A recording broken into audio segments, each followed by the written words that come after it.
what it's been doing, where we're at revenue versus expense, so you know what the deficit is, because we have one, and then our priorities for how we're gonna. Mayor, is a lot of that deficit because of the property tax thing that we got screwed on last year? $1 million of it is, yeah, a good, about almost half of it probably. What's the total deficit? It looks like it. I'll explain to you. It depends. Okay. It just depends on how it. On how you calculate it? Well, no, it depends on where the sales tax is. Apparently, Okay. so in my 18 years of doing it, it's never been, I've never seen it year over year down like it was the year before and then this year. But all I'm saying is John has a lot of information, but I just want to get to the most important information, which, and I'll let him ask questions, John, but we're thinking, what's the revenues, go over the sales tax issues, and then let's get to what our budget deficit is and how we might close the gap. So that'd be item number 1. Then we'll go to facilities, talk about public works, building, potential site where we think fire department needs, and then we need to talk about this constant town center pressure about our 10 acres and have a good discussion about where you all are at with the town center, so we can be public and clear. If the issue is you want to do a town center, then after you hear the budget discussion, I won't know how. But if you do, then we can move. If not, let's make it clear that we're sitting on that land until we are 100% ready to do something, and we don't even know what it is yet. So that's my 2 cents. Okay, go ahead, John. Give us the revenues and the sales tax numbers. All right. So I have lots of slides. Really, I think, Mike, I would say, what do you want to know? What do you want to see? So let's have property tax to start with. This is just a projection of where property tax, well, it's not a projection, this is actuals of where property tax has been. So you can see property tax is meant to be steady. It remains the same unless we do a truth and taxation hearing. So you can see 2025, there's a jump. 2026, that decrease is because the bond falls off. We did not pass that to be able to stay flat. So then next year we project basically a flat budget again. Can we recover that 900 grand that we lost this last year? We can do another truth and taxation. Yes, we can go through truth and taxation to be able to do that. Yes. Well, depending on what the legislature. But this projection doesn't show that new. Correct. This projection just shows if we remain the same, what would it look like? So, without any property tax increase. Catherine, for your benefit, the truth and taxation we did in 26 was only to the amount of money everyone was already paying on the bond we bought all the open space with. So it wasn't like, it was a new tax increase because it could have gone away like it did, but it wasn't, you weren't going to feel it because you're already paying it. Now you got to not pay it. Yeah. I was in the truth and taxation, so I remember, yeah. So this is just a historical look at property tax rates across the Salt Lake County. You can see that it always is a general downward trend. The upward bumps are when individual entities do property tax increases. So you can kind of follow that trend. Draper is the blue line at the very bottom of the page, second from the bottom there. We had the low. Second lowest. So Yes. Bluffdale is the lowest. We are second lowest. But we have a fire department. They don't, so. Is Sandy the orange? And we have our own police Sandy department, is and the they one. don't. Okay. Correct. They rent one. Oh, and the school districts are high. So Yes. high. Yeah. So school districts are your top 5, if I counted right. But when we Now Harriman, look at Harriman's. And the reason Harriman is like it is Harriman, well, and I think the way Riverton does it too. Harriman and Riverton. So in order, instead of having a blended in property tax that pays for all the bills, they'll tell you we have a really low property tax, but we have these special districts that cover public safety, a fire one and a police one, and those are of course above. When you add it all together, they have higher property tax than we all do, but they make you feel better about it by telling you X amounts in public safety and the other parts around the rest of the city.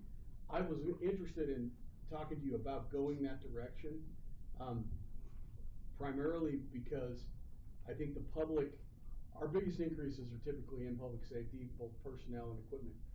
I think the public appreciates good public safety, at least it seems like our citizens do. If we were to separate it out, we could get to a point where public safety was carrying itself with its own levies. But that would be a big increase to get there. So you could have a fire one and a police one like Clinton has pays in Harriman, right? Like, and then you could have a small, or maybe even eliminate the general fund one. But I don't think we'd want to do that. I think we'd want to have a small general fund one to cover the rest of the city, but put public safety. It also puts the chiefs in the position of when they need an increase, they got to come in front of the public and make the case. I don't know if you like that concept or not, Clint, but it's different. I'm assuming that's what they do in Harriman. They have the public safety come and make their case, which we were making our case for public safety anyway. But that's just how do you guys feel about looking at that model? I like it because it makes it more clear. It's transparent on where it's going. So this slide Big shows adjustment. our current rate is 0.000936. That brings in a projected amount of 10,186,000. You can see the deficit, right? So what would it take to get there just strictly by property tax increase?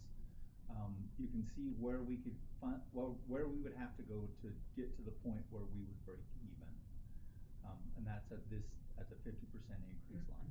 Now,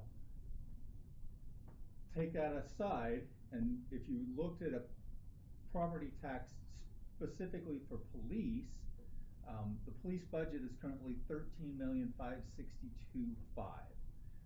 Our current rate wouldn't even cover just police. So if you did that, you would need to do an increase that would basically take you to 0.12462 just to cover police. Obviously, we would look at the general operations and we could decrease that one. It would not need to stay this high. I can't remember which one does completely zero. I think Harriman does completely zero for general operations. I think Riverton. Yeah, it is. Yeah. Riverton does Tell complete people. zero. Are you talking increasing a sales tax or property tax? Oh, why does that say? Yeah, I don't know it who says wrote sales sales tax, tax that's right there. That would be me, but that is property tax. So the property tax is at 0.00936. I've always felt that covering police and fire out of sales tax. Property tax. No, we have to pull some out of the sales tax revenue because it's not fully funded from property tax. Right. I've always thought that was a risky venture because when we see these dips in sales tax, it could potentially fall way off and leave a hole in our public safety budget. I think there is a good argument to be made that it should be fully covered from property tax. It's a more secure source. So we would need to have our public safety fund that raised about $22 million to cover public safety. Right? 15, 13, and 7, am I doing the math wrong? Yeah, right. you're right. And that rate, so the rate for police would be 0.10012446. The rate for fire would be slightly lower than our current, which is 0.000734. Combined, 19.7, 19.8 if I did my math right. That represents about 100%, 112% increase in property tax. Yeah, because you're at 9 and then 9. So how did Riverton and Harriman do it? Did they at some point just make the big switch? Was They it were in controversial? when they were part of Painless. UPD and UFA, which they're still part of UFA, but part of UPD created a service area. Okay. And so when they left UPD, they left that service area also and basically substituted their service area for the one that had been So it in had place. always been a different bucket. Yeah. Okay. Which was not the case for us, because when we were getting service through UFA, Yeah. it was a contracted fire service. So we were not part of a taxing entity for I see. fire service. We were just paying a contracted rate from general operations, and you can see that. But that worked out way better for And then us how did you over charge? time. How did you charge the residents Clint, for that? that worked out way better for us Was over it time. factored into just the having a property contract. tax, or was it? It was It just was a lot less money. I mean, we can go back to the property tax rates, and it was just part of that property tax rate. It wasn't itemized separately. It Nope, it was, here's your property tax rate, and that included a contracted fire service. And then when we brought it back here, there was enough that we've been sending. Right, out and to then, I cover mean, if you here. look at this graph, right, this graph is showing the expenses by category, and you can see these are contracted rates, and then, that doesn't really, okay, let me go to a different slide, sorry, I got way too many slides in here. Well, that was showing the revenue broken That out was by the those different revenue, I areas. want the expense side. So, let's go expense by type, Actually, this that is is not helpful. this is a general fund revenue, I thought I had an expense one. I No, will but this is helpful, update it. cause this shows us how we're getting our budget. But the total personal amount. services, what we basically did was we took it from a contracted rate and moved it to a personal services, meaning to personnel. Mhm. So, And it was equivalent. yeah, I mean, it relatively. was a fairly cost neutral change. But you can see our sales tax has just grown, generally speaking, over time, which I has mean, kept us out of big tax. Yeah, and 26 and 27 still look healthy Yeah. in I the mean, sales tax, but I was thinking what we ought to do is, if we wanna move to the public safety bucket, we oughta, when we do a truth in taxation, we oughta talk to the public and say, look, we're gonna do an increase this year. We're trying to move to this direction. It's gonna take us, a few years. We're gonna have to, we wanna get it to where it covers itself. But as we increase in the public safety bucket, we can lower some of the other rate. But what do you think about that? And get people on the idea of getting to the property tax covering it eventually. And obviously we can't raise it 100%, but. cause it wouldn't need to be that high, right? But I'd be curious to know. Are we lowering something else simultaneously? Yeah. Yes. So it would just be how we message that out. What are we We'd have to lowering? understand that. So you're lowering your general property tax rate And creating the service district. and creating service districts that have their own particular assessment. So you can zero those out, you can leave your general rate a little higher if you wanna generate a little bit more revenue for general operations. Go back to that. But the idea is you lower this as you bring on send me there. public safety service areas. So if you look at this chart, what I've tried to do is take everyone's combined rates. So if somebody has UFA as a contracted service, or if they have their own fire service, I've added those together. So you can see here, Harriman, nice top line right there. That's a combined rate because that's the Harriman Police Service District and the Harriman Fire Service District, as well as their general operations rate. So the combination of those three rates. And it's safe to say it's double ours. So, yeah. Is that what that shows? Almost triple. Yeah. I struggle to understand why, if they are, their way costs so much more, and they're like charging so, unless we're trying to, like, this doesn't seem to me like a way to keep costs reasonable. So it's just a way to get people, our taxpayers, to be okay with higher taxes, basically, is what it is. Well, it's a way to make sure that the police and the fire expenses are always covered reliably through property tax instead of being dependent on our sales tax revenue. Because on those years when sales tax takes a nosedive, it leaves us sometimes in the lurch to cover those expenses. We're never gonna say to our public, we're gonna lay off 5 firefighters and 5 police officers, cause one, they won't stand for it, they won't want it, and it'd make our fire response ineffective, it'd make our police department ineffective. I mean, the other alternative is, we just say, okay, we've gotta have a big tax increase next year, we gotta do one, every other year for a while to get where we're, covering more of it, because I think people, and I guess when you say it's just a better way of telling it to them, people care about public safety enough to pay for it. They always are suspect when we're raising taxes and saying it's for public safety. Right. Are we really doing public safety, or are we sending the mayor to Barbados for his annual conference, whatever else, you know what I mean? Yeah. Whereas if you have the police chief and the fire chief coming in for the increase, cause they need another fire truck, or we need 3 more people, or whatever, people know it's going right to there. I thought though, at one point, the legislature was against these special special fees and. We're against fees, so, Right. so you cannot impose a public safety fee, which is how UPD originally had done it. Okay. I was at that public meeting when they first proposed that, it was a hoot. And so, but you can, a service area can, well, our service area, TRSSD, has a property tax. You know, they have a tax rate that they charge everybody in the service area. And so it'd be the same with public safety. So the question really, to your point, is, are you more comfortable doing a general tax increase or a targeted tax increase? What would be better for residents? Yeah, How are they? I think just looking at those numbers, I'm uncomfortable just, trying to move towards the Harriman Riverton route where we're just charging a lot more taxes. Do you know what I mean? Like, I wanna fund our, but I think, oh, it's really interesting to look at that and look where we are. I don't know that we need to be at the bottom, but I don't know, I am not excited about trying to get to the top.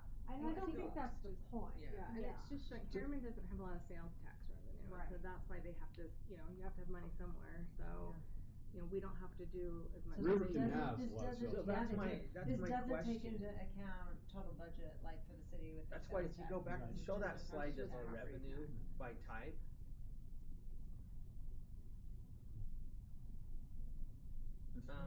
Here's where I don't know is where would you lower your tax? Cause here's all the different areas we're getting funded. Where would we lower our fees or property tax to balance this out? Cause sales tax is such a big part of our budget. Right. Well, and Am I making sense when I'm saying, I just don't know where you lower it. just not sure if it's the better direction to go to have these districts, or if it's better to just suck it up and go the West Valley City model where you're doing a general property tax every single year to keep up with inflation. Cause that's where we're falling off. Like, we're waiting 17 years between tax increases, and we're not keeping up with basic expenses. I mean, we all are feeling the pinch from the grocery to home remodeling, right? Like, we need to have some extra money coming in to just keep up with expenses. And I know no one wants to do truth and taxation every single year, but I actually think that might be the most transparent way to do it. And if it's just a nominal percentage. It's just a nominal it's percentage. a And it lot would better. probably be rough at first, but after you're like 3 years into it, people are like, oh, I understand. My taxes are only going up $22 or Well, whatever. one of the proposals our legislature has I was right now gonna say is, that's what the legislature's Yeah. proposing. well, I don't know where it's, I think it's fallen off out of favor, but I'm not sure.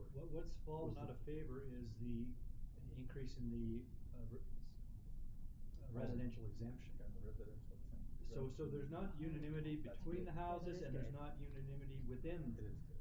the Senate and House. But one of their things was they were gonna cap the max increase at 5% a year. Well, that would force every single city to do, if you didn't do 5% a year from that minute forward, you would go bankrupt. Because you have to takes us a decade to catch up at 5% a year. With our current deficit. At our current deficit. So you kinda see our revenue source we're living high on the sales tax for all our funds. Let's go now to the budget deficit and how we're, do you feel like you understand the revenue side? See any questions about that? Just keep for a minute and think about whether you wanna switch to the districts. Maybe it does make sense, just keep going the way we're doing it. But It does make it more challenging for us to switch to the districts over Harriman because of our sales tax base. We have such a strong sales tax base. I mean, you wouldn't necessarily have to fund everything, 100% of your police and fire through a service district. You could say we wanna fund 70 or whatever percent, we wanted to justify through that. And that would be that would be a different option on how to be able to do that. When I talk to Harriman and Riverton, they're both like, I would do it again in a heartbeat. So they love the model and would continue to do it. Now, they're at a point where they promised residents they weren't gonna raise it. They weren't gonna raise those rates ever, but they're at a point where they either Harriman need to did. raise them or they're not gonna be able to do that. Can't make that So they're currently funding a little bit Yeah. of it from their sales tax and other tax, you know, revenue streams. So the general fund is chipping in for their police and fire, I definitely. Which was not the intent. which was not necessarily their intent, but Right. they're like, we can't justify, it's to your point, right, to all of your points, that sales tax really, there's a portion of sales tax that's there because of police and fire. Right. And really, whatever that percent we feel like it is, then that should really cover a portion of police and fire. But we'd wanna do a study on what that percent should be and what it looks like. And then you could come up with what that dollar figure we need for police and fire is. I hear Catherine's concern though, that it looks like a card trick where we're shuffling things around. Yes. Which is why that, To get more money, to get more money. to justify getting more money to raise taxes. But I think that annual increase is, Right, and I The messaging morally too. like, Swallow too, but- like the annual increase. I feel like that's a better moral. Yeah. full Don't of you think the integrity. messaging's easier that way than going to the districts and have to I explain think the it all? messaging is clearer doing a very small annual. Tell you what, I've been to so many meetings since I got elected with Riverton officials where they're like, we don't have property tax, so Not we true. don't, like, they brag it up and down the Right. wazoo. But Not it's just true. not true. But yeah, it's not really The, true. the challenge we've got, and this isn't picking on public safety, but it's indicative, and quite frankly, public works. Back when I worked at UPD, we were buying, Explorers for $27,000. Now that same vehicle is 65? Fire trucks, you can Yeah. attest to. It's almost like the basics to even do the job are rising so much faster than our ability to generate revenue to offset those Yeah, but I costs. feel like that's true across the board. Oh, I feel like absolutely. groceries used to be $300 and Mhm. now I've spent Absolutely. $600 and Jason's like, what the hell? Yeah. Why is there no food in the pantry? Like, Right, and so that's a budgeting challenge that we're facing, is how to provide the services that the residents want without taxing them to death. I mean, it's a challenge. I mean, our fire service is so good that they get the best insurance rate you can possibly get. Like not every city has that. I mean, not every city has the best insurance rates you can get from fire service in however many, 5 minutes, 4 minutes, whatever. What is that rating again that, No, it's the ISO. Yeah. ISO 1 is the highest you can get. and we're We're a 3. Yeah, but there are a lot of cities that are 5s, and their residents pay it one way or the other, you know. Probably get it better than that because of our hillside and brush. I fully believe that our next rating will actually go to a 2. Really? I do.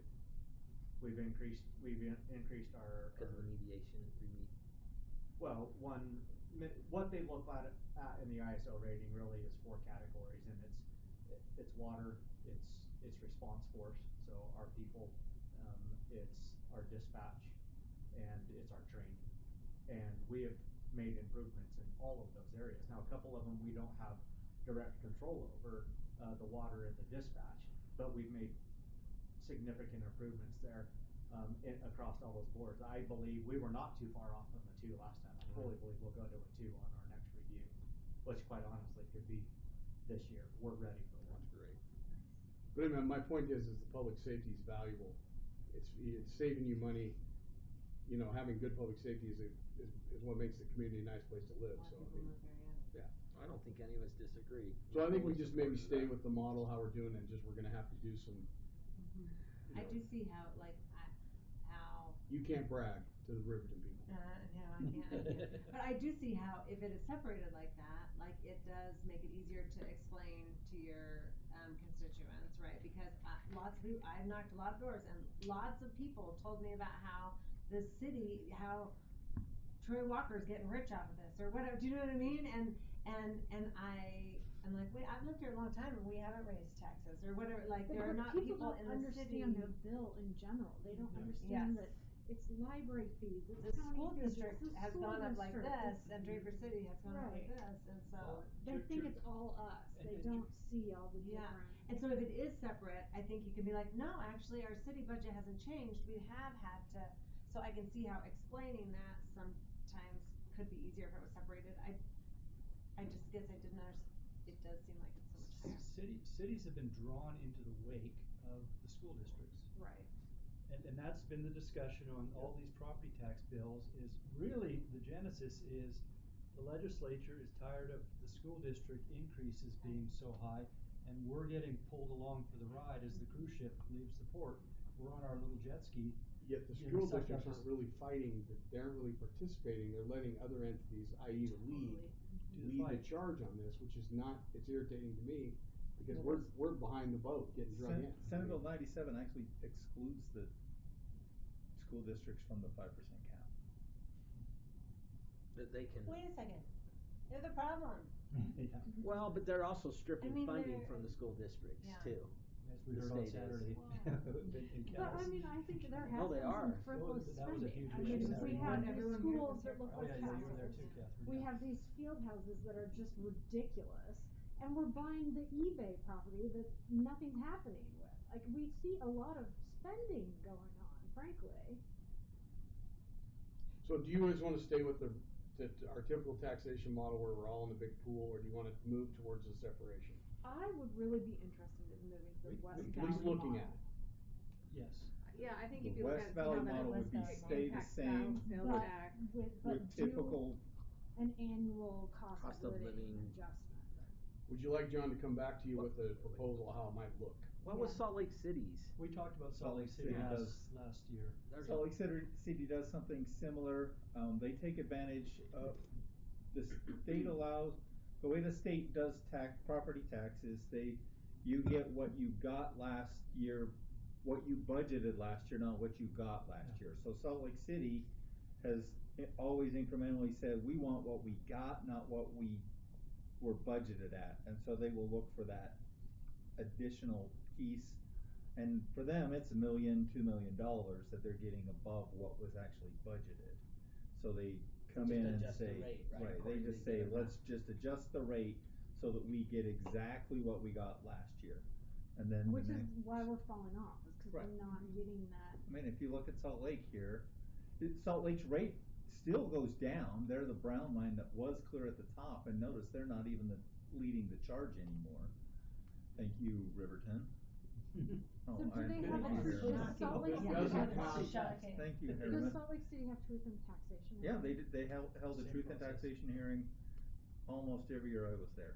I think that is really probably the most transparent and upfront way to do it.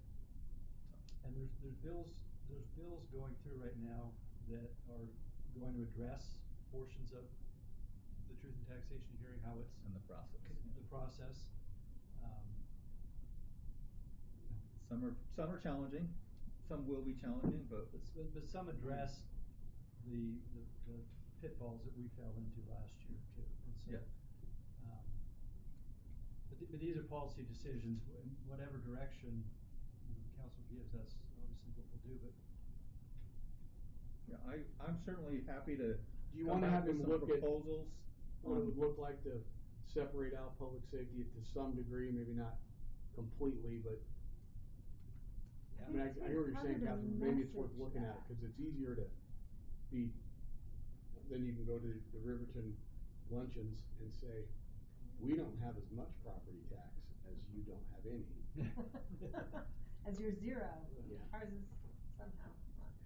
Messaging is more difficult, for sure. Cause it's a complete redo of It it. is. But if we said But to in the long people, run, hey, is it we are better? cutting your property tax to create this, I mean, that's a good message. That's I the don't- only way you would message that. Yeah. I just don't know But it where But you're it gonna. really is a sleight Yep, of hand. it seems in a like way. you're tricking us. I just don't know where you're gonna cut it because so much of our budget is dependent on sales tax. And that's Do you- something that we can't adjust. Do you have a chart And we that don't. shows that? And we can't We like that. depend on that. This is the slide that If shows the economy the crashes, sources of sales tax revenue. is gonna bottom Yep, out. this is all Then we're revenue. not gonna be able to pay police, fire, that's why it gets real risky. That's why you wonder, do you go to at least a 50% model or 70% model. How about if you brought back a You know, proposal of I some don't know. percentage would be earmarked specifically in a little bucket, I don't know, or we The can just leave it how you problem want. with it is what you're seeing in Harriman, where they're already like, well, the bucket isn't paying for it, we Right. have to adjust It- the tax anyway, Sure. right? We have to pull from the general fund anyway, and if you're Or gonna you end up just- doing that 5 years down the road, we might as well have gone the other route and be doing these small annual increases. Okay, what's the consensus on, just I keep do doing how like we're what doing Salt it? Lake City does. Okay, alright. I do. So don't waste any more Can you see how time they're messaging trying to that, bucket too? it, Yeah. don't try to bucket it then, they just wanna figure out how we're gonna close the gap. Let's get to the gap now. Alright. And could you preface the gap with the distinction between the budget and the actuals? Yep.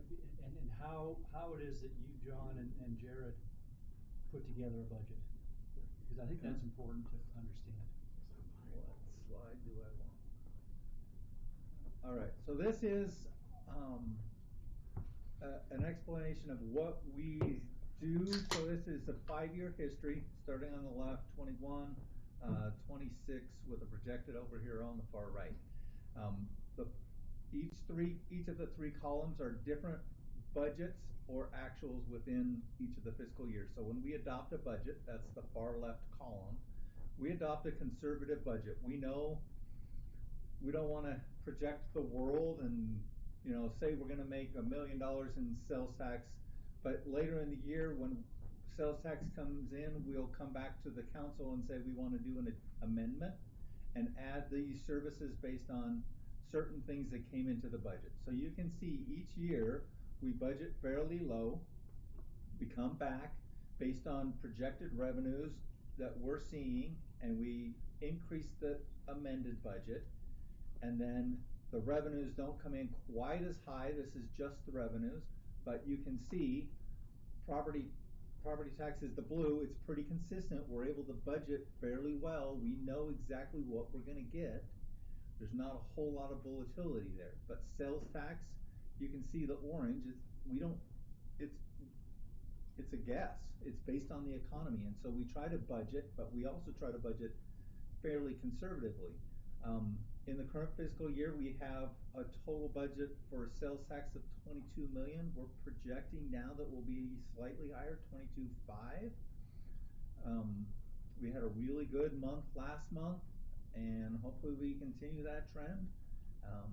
But I mean, I'm gonna flip back a couple of slides. Don't get seasick on me.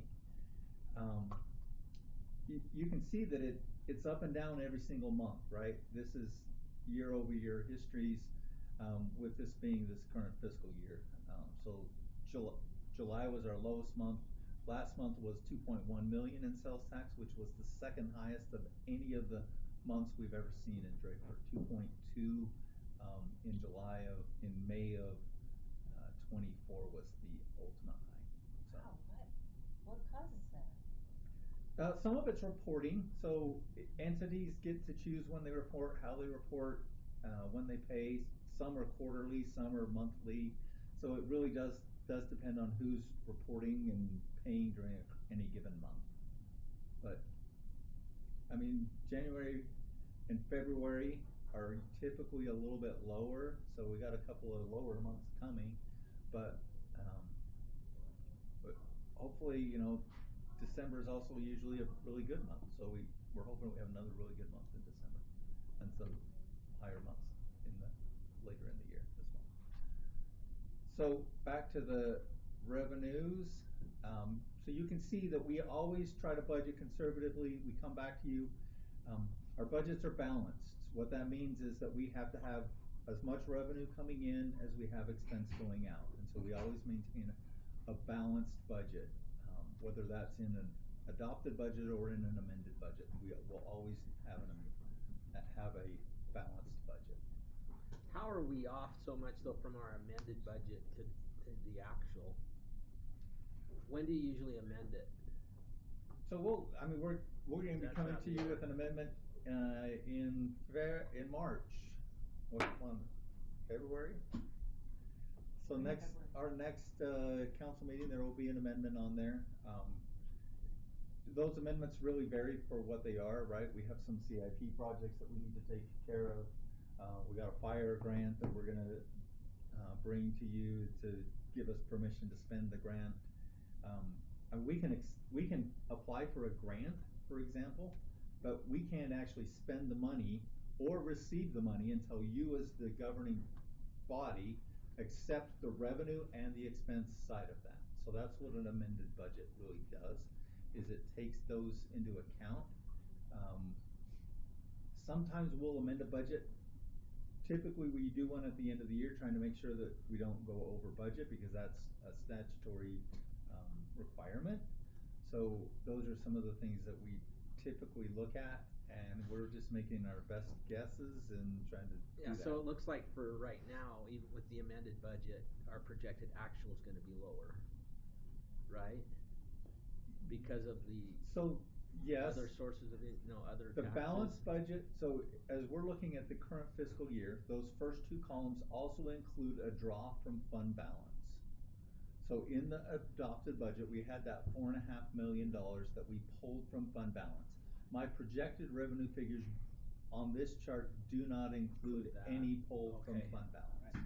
So that's the difference, because as I go to this next chart, I wanted to be able to show you what the deficit was, right? So we had a budgeted revenue of 48.2, that's taking out the draw from fund balance, and a budgeted expense of 52 million, which meant that we needed to pull 4.5 million from fund balance. Now, as I've looked at projections, we're, like I said, slightly higher as far as projected revenue, almost $500,000. Significantly lower on expenses, which is not abnormal. I mean, here's the year-over-year comparison for same thing, right? This is the adopted budget, amended budget, and then the actuals. But you can see that from the amended budget, we are typically significantly lower than our amended budget. That's because we try to budget so that we don't have to come to you every single month with a budget amendment. Now, we could budget a whole lot tighter, and we would be in your chambers every single month with a budget amendment to, adjust the fire department budget so that they could go buy this widget or that widget. We try to come in with a good, solid budget, not asking for too much, but then we ask and have controls in place so that the department directors do control their budgets, and they do come in typically significantly lower than budget.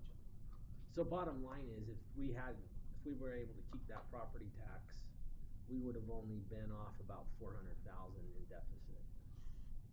Cause he's showing projected balance about 1.4. Yeah. But that's from pulling 4 million out Correct. of our I understand your question. general fund. Correct. So we We'd really only have, we're only have to pull 1.4 million out of our general fund then, probably, instead of 4.5. Right, that's what I'm telling you, is that we budgeted 4.5, at the end of the year, we're probably only gonna need to pull 1.4. If we had the property tax go through, that number would be lower. 400 or 500. Right, 400 or 500,000. but if we had that 900,000, then when you add on some of the new retail that we're talking about coming, you almost can, fill it in. Almost balance it. Well, you certainly can on big grocery stores and electric car dealerships that might want to locate here. But I just wanted you to see, even this year, even if we'd had that 900,000, we would still be pulling 400,000 out. Now, there is some discussion on the Hill right now about. But that's better than 4.5 million. Yes. Yes. Yes. There is some discussion on the Hill right now about the reserves. Right. And there was a Slido question today, or on LPC yesterday, about where everybody's reserves are at, and I put us at 30%. I thought that's 31 to 35 is right. So, and then the question about that was, where's the money being held that's in reserve? Most of it's in PTIF. Is ours in PTIF? 40%. About 40% is in PTIF, with 60% sitting in other long-term investments. So then the legislature's saying, well, the cities have all this money sitting there earning interest. They may want to hack down our reserve limit to be able to, but don't forget, that storm that happened 2 years ago that blew every manhole cover on Bangor Extension and Suncrest Drive, and I think, maybe I'm wrong, Scott, but that was like 24 minutes of rain, did $5 million in damage to our city? Was it, how much was it? I thought it was around 3.5 million. Okay, I've been inflating it. But then you Sounds gotta fair. look at the road improvements we had to make on 138 Well, too. But I mean, still, one 24-minute storm could do $3 million in damage. You can burn a reserve up in a real big hurry, you know, if you have a big fire. That would be so irresponsible for the state to make us reduce our reserves. That is Why asinine. The bill is, I think it's Senator McKay's bill. It is. To go from 35 down to 30. 25. 25. Okay, that is. They that want is- you to spend your money and not hold it in No, reserve. that is so irresponsible. Well, that's, I think We don't Senator have McKay enough is time more to debate anti-cities. that, Well, man. he's on the short term, we'll see if he's there next year. Anyway, I just was gonna ask, this is super, basic question, but so when you say the general fund or whatever, the fund money, so it's like the city's savings account, right, where we're our backup, okay. And, okay, It's the big pot. do we try? And we we're have- limited, we can Our only reserve. keep up to how much, what is it? 35%. 35%. We're in 31%. And we keep close to that, we keep about 30 or 31% Yeah. around I mean, there. here's a chart of fund balance. So at the end of fiscal year 25, we were at 34.62% fund balance. So state maximum that we're allowed, even though we were at 40% in 23, we got a write up because we had too much money in savings. But last year we were at 34.62%. Very good math. I think we're a pretty responsible city. I was Yeah. sweating at the Okay, end. that is something the legislature should be applauding Right, this type they of thing. should be Well, they're applying not. that kind of rainy That's- day they're- fund. not applying Troy, it. as the point comes on board, are you anticipating to see us getting some substantial funds through that sales tax? Yeah, so that's a good question, excellent question. As the point comes on, there was a point bill that just dropped today, and it ties into property tax, so it's apropos. So the point in phase one, so in the phase one development, 67 acres, once they build a building and have a lease tenant, that's valuable and can be property taxed. The state is keeping the property tax at 98% for the first 10 years. Then it goes down to 96% at year 15. Suffice it to say that for all of our natural lives, Your the grandkids state will- is going to get the property tax. Which they pledged to TPP. Which they pledged to TPP, the developer, which the developers then pledged to all kinds of things, you know, everything in it. So they just dropped that bill, which codifies those percentages, which are in the agreement. So it's not something. That's not a surprise to us. Right, we know But that. when a dollar of sales tax is generated at the point, we get our full share of it. We don't get any more, but whatever we would get anywhere else, we get that dollar, our piece of it. I think as the retail comes on, and the good news about the point, phase one has about 50,000 square feet of retail in the phase one plan. This is where the heart of it is, right? Right, it's It's the going in core. first and it's where we're gonna get the most money, Now, right? in this bill, this is something completely, like, talk about throwing a freaking curveball at a batter. We never contemplated ever selling land in the point. When I say we, I mean the Point Land Authority, the board before that board, and the board before that board. Well, if you go back to Gary Herbert, he wanted to sell the whole damn thing. But after him, the point boards and every board that came up to the creation of Palmsla never contemplated selling 1 acre, not one cylinder. But the way that the point infrastructure has been funded, not by the point's desire, but by the legislature, all the money that we're putting in, the roads you see going in out there, the pipes, everything, that's all being paid for by a loan from the great state of Utah to the great state of Utah's land authority called Palmsla at, I think it's 4%, if I remember. Scott, do you remember? I think it's like 4%. It's 168 million. Unfortunately, it's not enough to finish the job. So our good representative Calvin Roberts has got another 18 million coming in alone, to cap off and finish the infrastructure. But that's still not enough, and the legislature won't give us the point any money, like appropriate it to us. They have appropriated $150 million for a state building that's inside the point, which is fully appropriated. Just notice that the difference between the whole infrastructure package and that building is only about 40 million. It's a different discussion. But And the billion to downtown, To with, that is downtown. no interest. My just favorite great. hockey owner's getting 300 million. Not even a loan. But so now, because there's still a gap for us and we sold this loan, we're selling 55 acres for residential fee simple ownership. So then you think to yourself, well, what, then we would get all the property tax on the fee simple. Not so fast yet, because the bill originally wanted to take 75% of the property tax. Current law is 75%. Yeah, current law. They're changing it to only take 25%. It's a change we like, obviously, but the state will still get 25% of the property tax generated on someone's house that they might own in the point. Which is a problem in that then it's not coughing up that same amount of money for police and fire. But here's the good news about the point money, and I had your same thought. That property tax revenue that they collect, that POMSLA collects, that money is not going into POMSLA's general fund. It's not a cash fund to do whatever POMSLA wants. It has to go back into maintenance of the River to Range Trail, landscape maintenance. 'Cause we're not doing landscape maintenance on the roads. All the stuff that we could barely do, even if they told us we had to, it would look like Detroit if we had to, do all the we just don't have the people. So that money is not going to go into the project like in a general, hey, you got a bunch of cash. It's going to go back to help maintain stuff that we would otherwise have to maintain. Now, the police and fire part, there's going to be some revenue coming back as we ramp up. It's not perfect, but it is what it is. But so that property tax question is, I think when the sales tax starts coming online, we're going to benefit from that. We'll benefit from 75% of the property tax on the sold product. That's just a slippery slope. I hate seeing them go down, because there's 55 acres, and then what's the next? Well, Mike Embry was in a meeting the other day, and some of the leadership, it was the appropriations group, and he told me this today. Everybody says, why are we in this? Why do we do it? Why don't we just sell the whole thing? The problem we have there, and why is we're already pregnant, like with triplets, and it's like month 9. We're having triplets there because TPP is got a contract. We've committed tax dollars that all along the way, because the model is a sound model. If it gets built up and there's good productive leases, the state makes a lot of money over time. So there was a reason why we got pregnant. It wasn't accidental.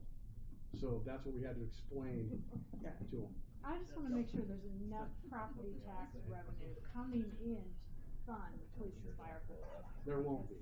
There won't be. So how are we doing that? We're robbing Peter to pay Paul. We Well, are the gonna sales tax cover comes the- on, so the Just like we are now. We commercial don't have comes enough out, property tax. comes out before most of the people live. live there, like the commercial is first.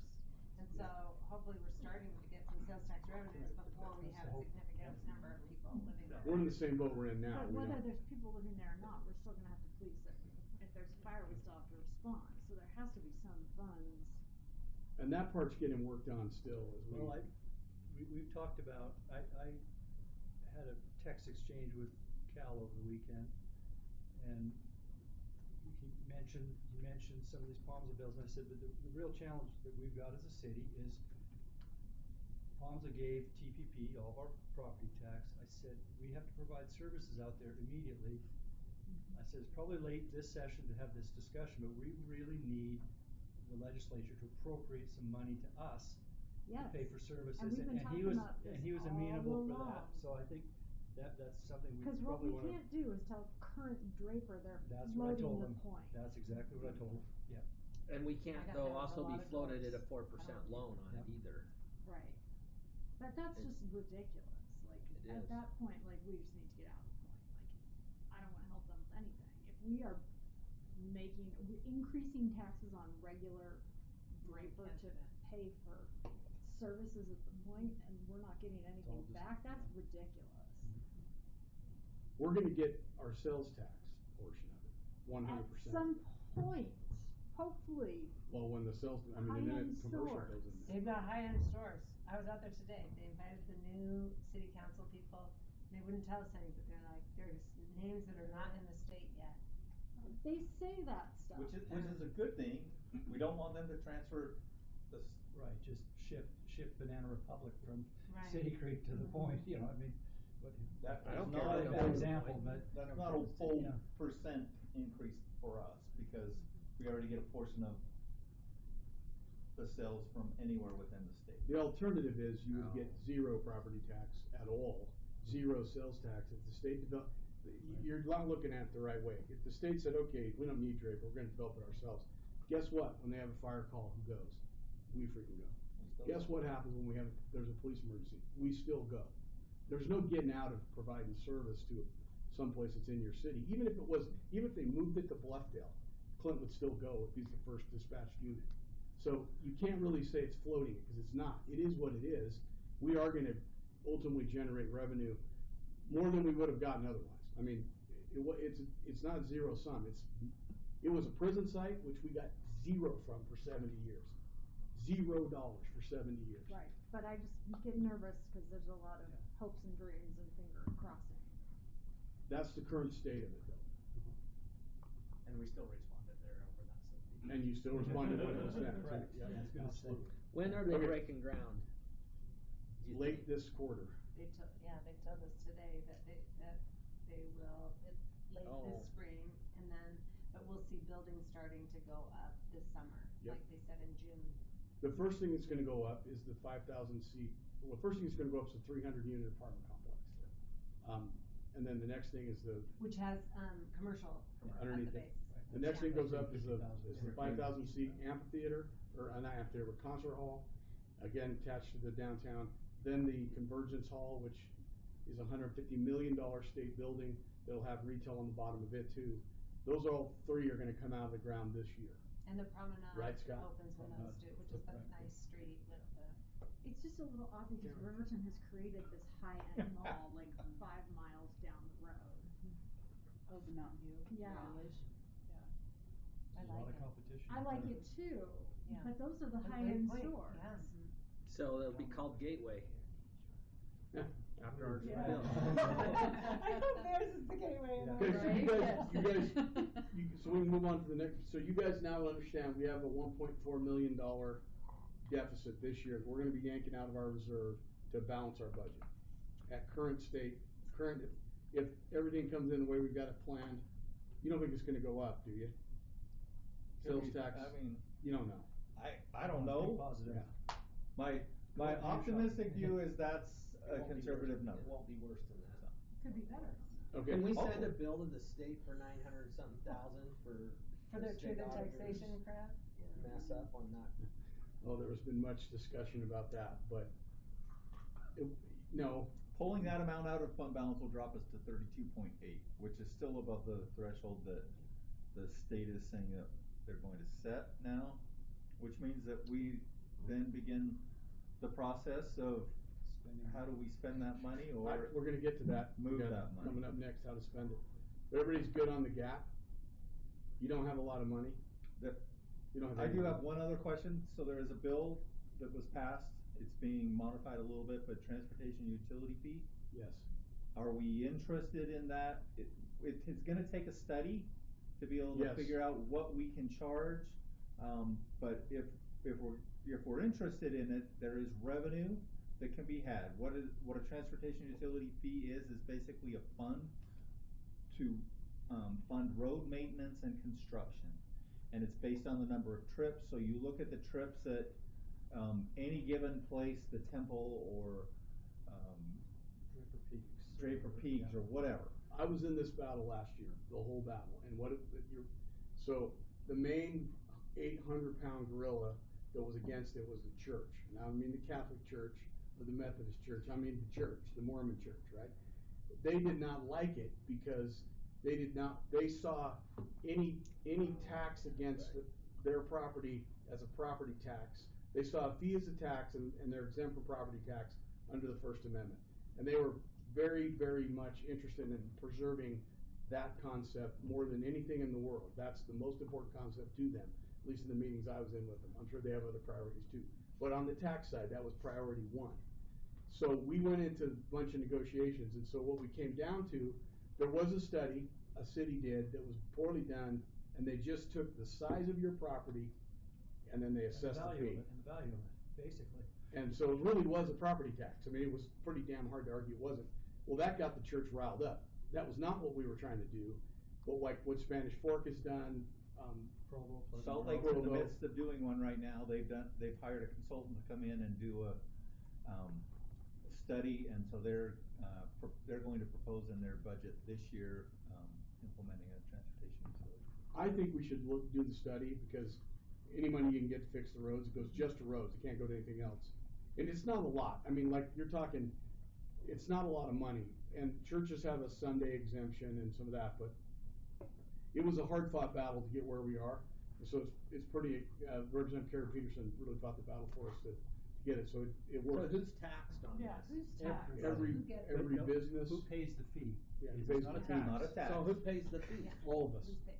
yeah, Is it put on our So property tax, or how is it Yeah. collected? yeah, well, So it would be put on a utility bill, so that's how it would be collected and billed, and it would be based on whatever our analysis says that the fee should be based on number of trips to your home or to, Chick-fil-A on 123rd. So does it, require a truth and taxation thing, or Not we a just tax. pass Wig. a public hearing on it? Keep it whole. yeah, implement the fee. But like the argument about the Chick-fil-A, like, right, how dare we put a Chick-fil-A over there behind Harmon's, cause it's gonna wear the roads all out. This goes right to that very premise. How many trips is going to that Chick-fil-A, that's gonna get a higher fee than, But it's not necessarily the people going to the Chick-fil-A that are paying for it, it's Oh, it everyone will be. who lives in Draper. Yeah. Because you're gonna- Chick-fil-A is gonna raise their rates. Yep. Oh, but Chick-fil-A is then having the one That's the having to utility pay fee. it. They'll get it, It's they'll not get it, on my they'll get it property. on their, they'll get a Correct. utility fee I bill. see, I see. Chick-fil-A But you'll will get get one the for your bill. house. I think it's brilliant. but it can only be, Like- Cooley can't I don't spend it understand on how you calculate Yeah, I don't know how that. you- back Yeah, trucks, I'm you not gotta sure. spend it on I'm not sure I'm going road to maintenance. residential. Typically It's just commercial. Typically it's Typically commercial. it's commercial. Okay, Yeah. okay. But, So we're paying for it, but it's just also in We're our. paying for it with our. entities that aren't Yeah. currently Yes. paying taxes, a fee ought to appeal to people because Yeah. you pay for what User you're fee. using. Yeah. I It was think a that's hard great fought idea. battle, but it's coming around, I think we should do it. So this is That's my something piece. that was just passed the legislature, that we are allowed to do this, Passed or last why year. is this It's new? in it's in process So right it now, it has really not is been on passed. the stores who Stores, aren't paying. stores, churches, anybody that draws, traffic to their site. And how do we figure that out? Based on Chicken the bones stores. An algorithm, someone's Yeah. algorithm. No, there's some analysis that. There is. Spanish Fork, Provo, they've all done it, and it's sound, and it passes the muster, it keeps it from becoming a tax. You just gotta do it. The bill outlines exactly how Probably to do cell this. phone, Yeah. you could probably do with cell phone tracking like Totally you do at the different. park. So like Bet you Chick-fil-A it is. would be bigger because so many people Don't you go to think? Chick-fil-A. Good. Or the Yeah. Aquarium. But would you the Yep. Aquarium- Yep. You don't look at Nonprofits. you don't look at individual, you look at categories. So you may look at fast food restaurants as a whole, you may look at grocery stores as a whole, you may look at houses of Churches. worship as a whole, you may look at institutional uses as a whole. And Not then that gets necessarily divided between all of them. correct, and so if your business is in that category, there's a rate. There's the fee rate. that you pay. And it's city-based, so cities, or is the county gonna do it too, or is it just city? I think it's only cities that can Okay. implement it. I think we should do it. I think we should do it, I'll- or I'll- look into it at least, I'll yeah. put the bill on Look the. at I the spent a Draper lot of session. time on it last year, and like a lot of meetings. And how much Look do how we much think that that could goes potentially on the bring Draper in, Temple is Ms. used. Berger? I mean, I don't know. It only makes Tens like sense tens of that- dollars. No, I think we could bring in $500,000 Well, here's or more. I Pleasant mean, Grove. that's worth doing. Right, Pleasant Grove fought the fight at the state Supreme Court because Pleasant Grove did not fund maintenance of their roads very well. I shouldn't say they didn't, but Pleasant Grove's roads were a disaster for years. And Clint can testify to this. So they implemented the fee, got sued by, I think it was an auto body or somebody, it was like a commercial property owner. It went all the way up to our state Supreme Court, who said, this, if you do it right, this is a fee, and so that's what Pleasant Grove and other cities are gonna use the funds for, is to maintain their roads. to, higher standards. I would love you to at least study it and see if we can. I'll bring the bill I back. think it's a brilliant Yeah. idea, personally. Well, it's very similar to the tax on Geneva Rock, right? That they're Yeah. doing this wear and tear on their roads, and so Yeah. they need to pay more Correct. than. But over the period of negotiations, we got the church around to agreeing to. They suddenly That makes realized, sense. well, Yeah. this isn't a property. Yeah, it makes sense, it's, yeah.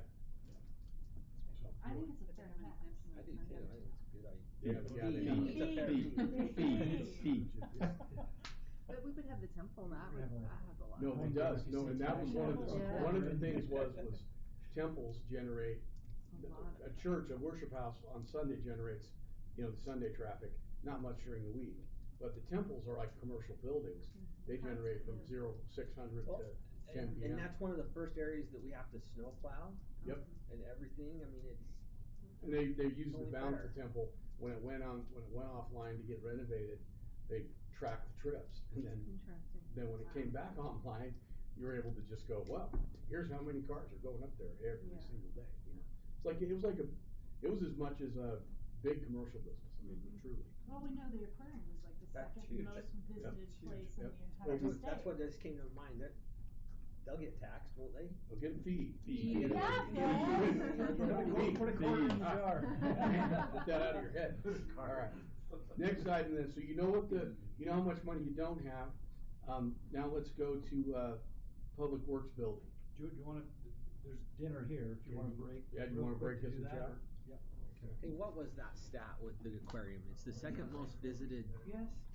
attraction Yeah. in the Like state. more than Zion's? Well, Is it, yeah. that's gotta be I think there's not some national definition parks, issues. yeah. Yeah. Non-national parks, What- okay. So. Cause maybe Were they commercial, commercial? yeah, Find it. like it was like the zoo is number one and the. I aquarium guess Oh, is they number said two. that Temple Square was number Because one. it lists all the parks, so And there then- Mr. Cooley, were you gonna talk about that, or what are we doing how we're doing it? I was not prepared to talk about that. I can get you up to date. We have issued the RFP for the needs assessment, correct?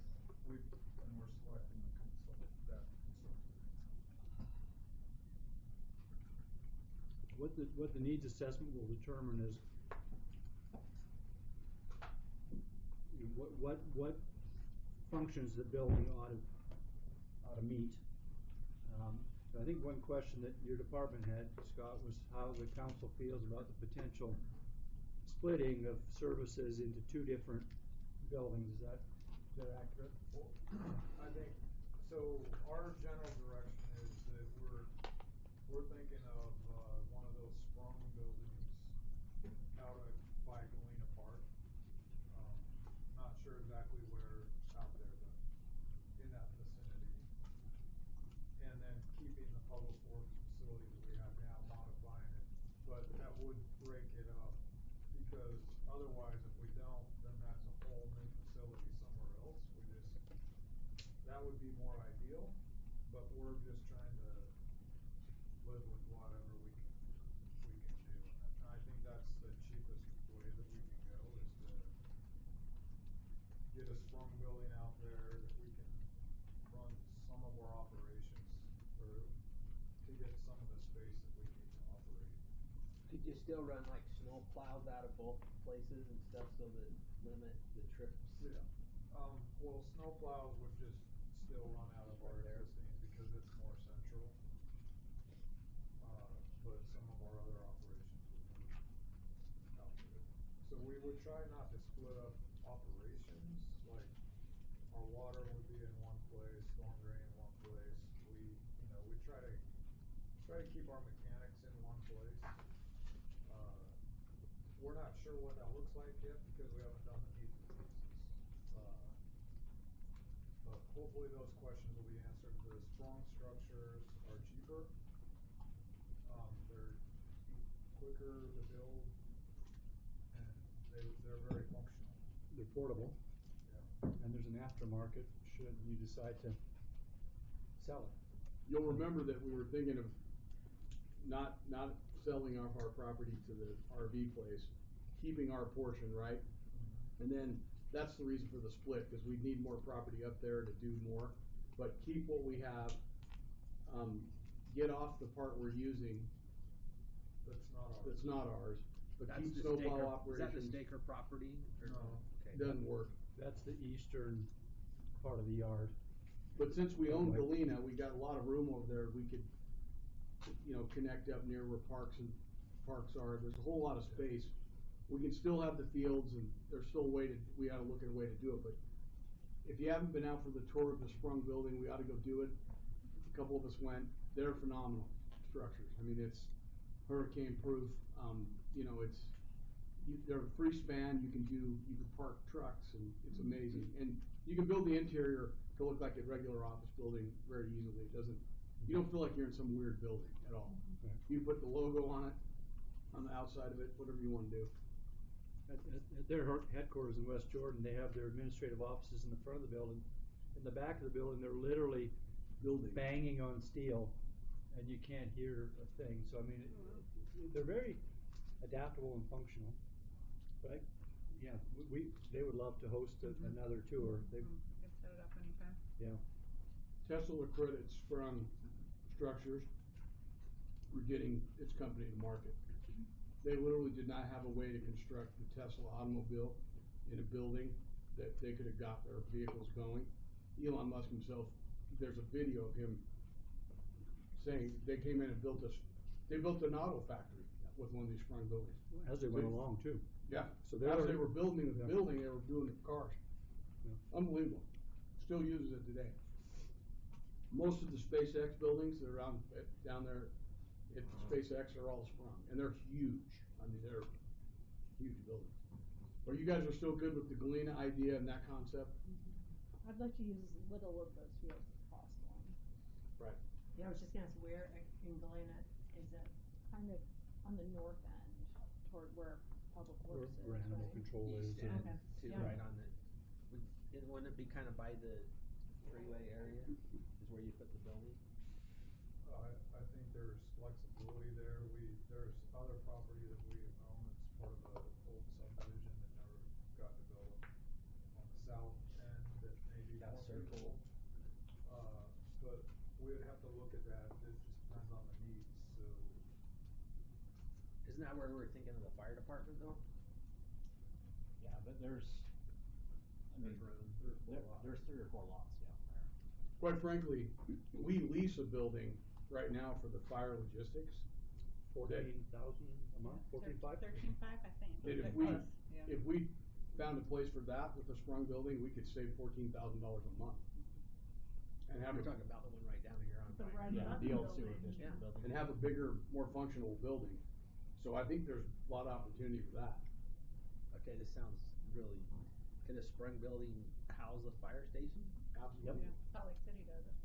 The Salt Lake City uses one for their logistics, out of their tower. It's beautiful on the inside, but they have where all of their logistics, their mechanics work, and they have offices built inside of it. But you can build whatever accommodation you need on the Right. inside of those to make them functional. My kids play basketball at one out in West Jordan. It's just a massive basketball facility. South Jordan had one they used for 20 years. Then they got another one. They sold the old one to another person. Yeah. They took it down and sold it, and then that person, that city used it for like 10 years and sold it to the next person. Like there was some actual value in it. And that building actually originated up in Park City. Yeah.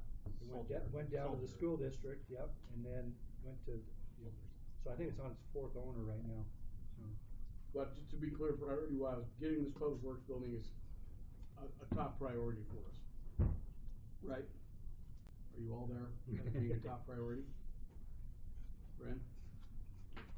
I mean, like, getting down to the next item on the building after fire, town center community buildings. If you're gonna prioritize your money and your time right now, the public works building's gotta be next up on the line, because we gotta get off the property that we don't own up there at some point soon. And we really gotta move on. I think it's priority 1 for buildings. Anybody have any questions or comments about that concept? Tasha noted that we wanna use least amount of field space as we can. Or maybe not, maybe we figure out a way to do it without any.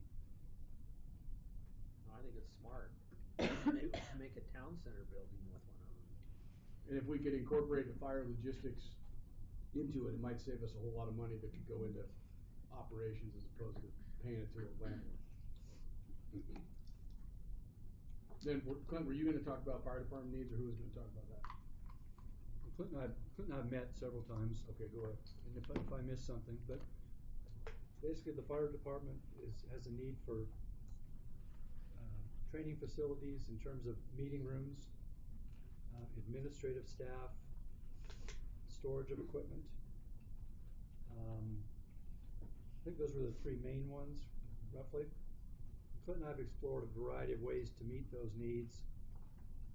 One is to add on to Ryan Button's building, which he's willing to do, is to create offices.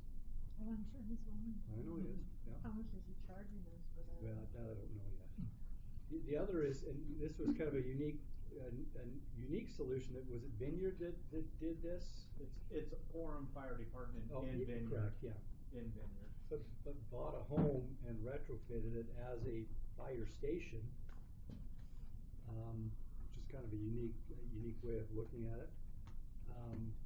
The sprung structure could be a way to store equipment.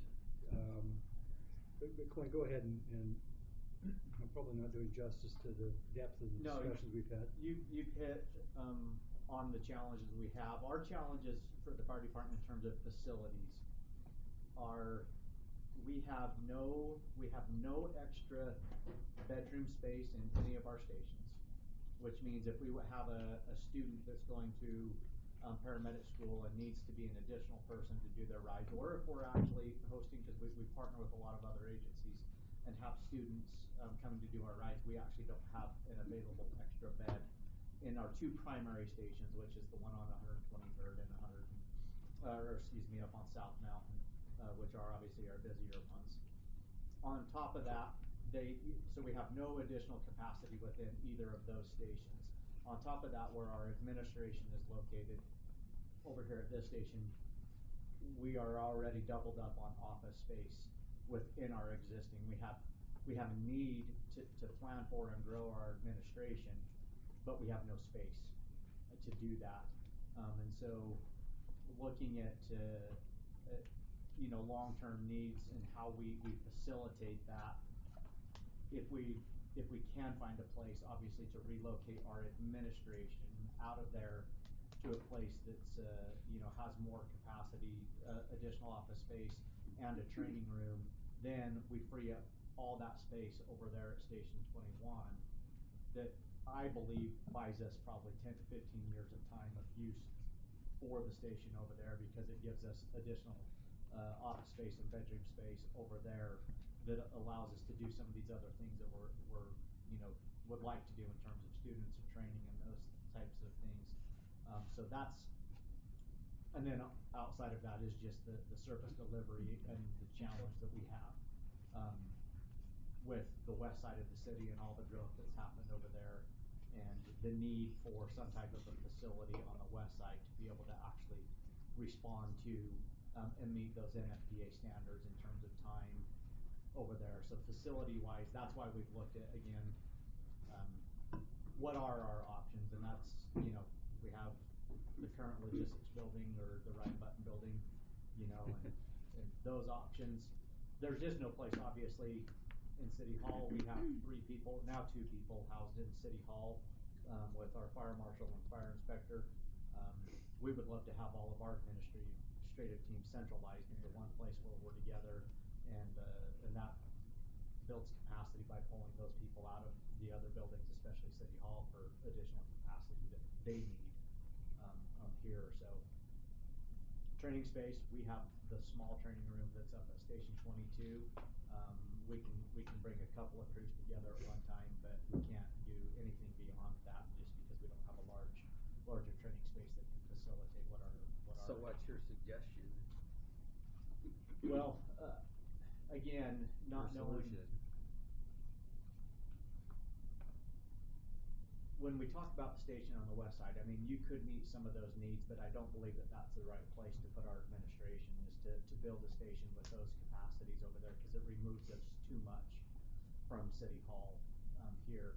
Ideally, I believe that our logistics building that we're currently renting, I believe if there was a way for us to purchase that building, so we're not paying the monthly rent, but it's a great facility, it's still centrally located, and then to add on to that facility and move our administrative offices there, it's still very centrally located, it's in close proximity to City Hall, and the other things that we have going in that building, long term, if we could purchase that building and save us, again, the cost, and do an addition there, it provides us what we need to be.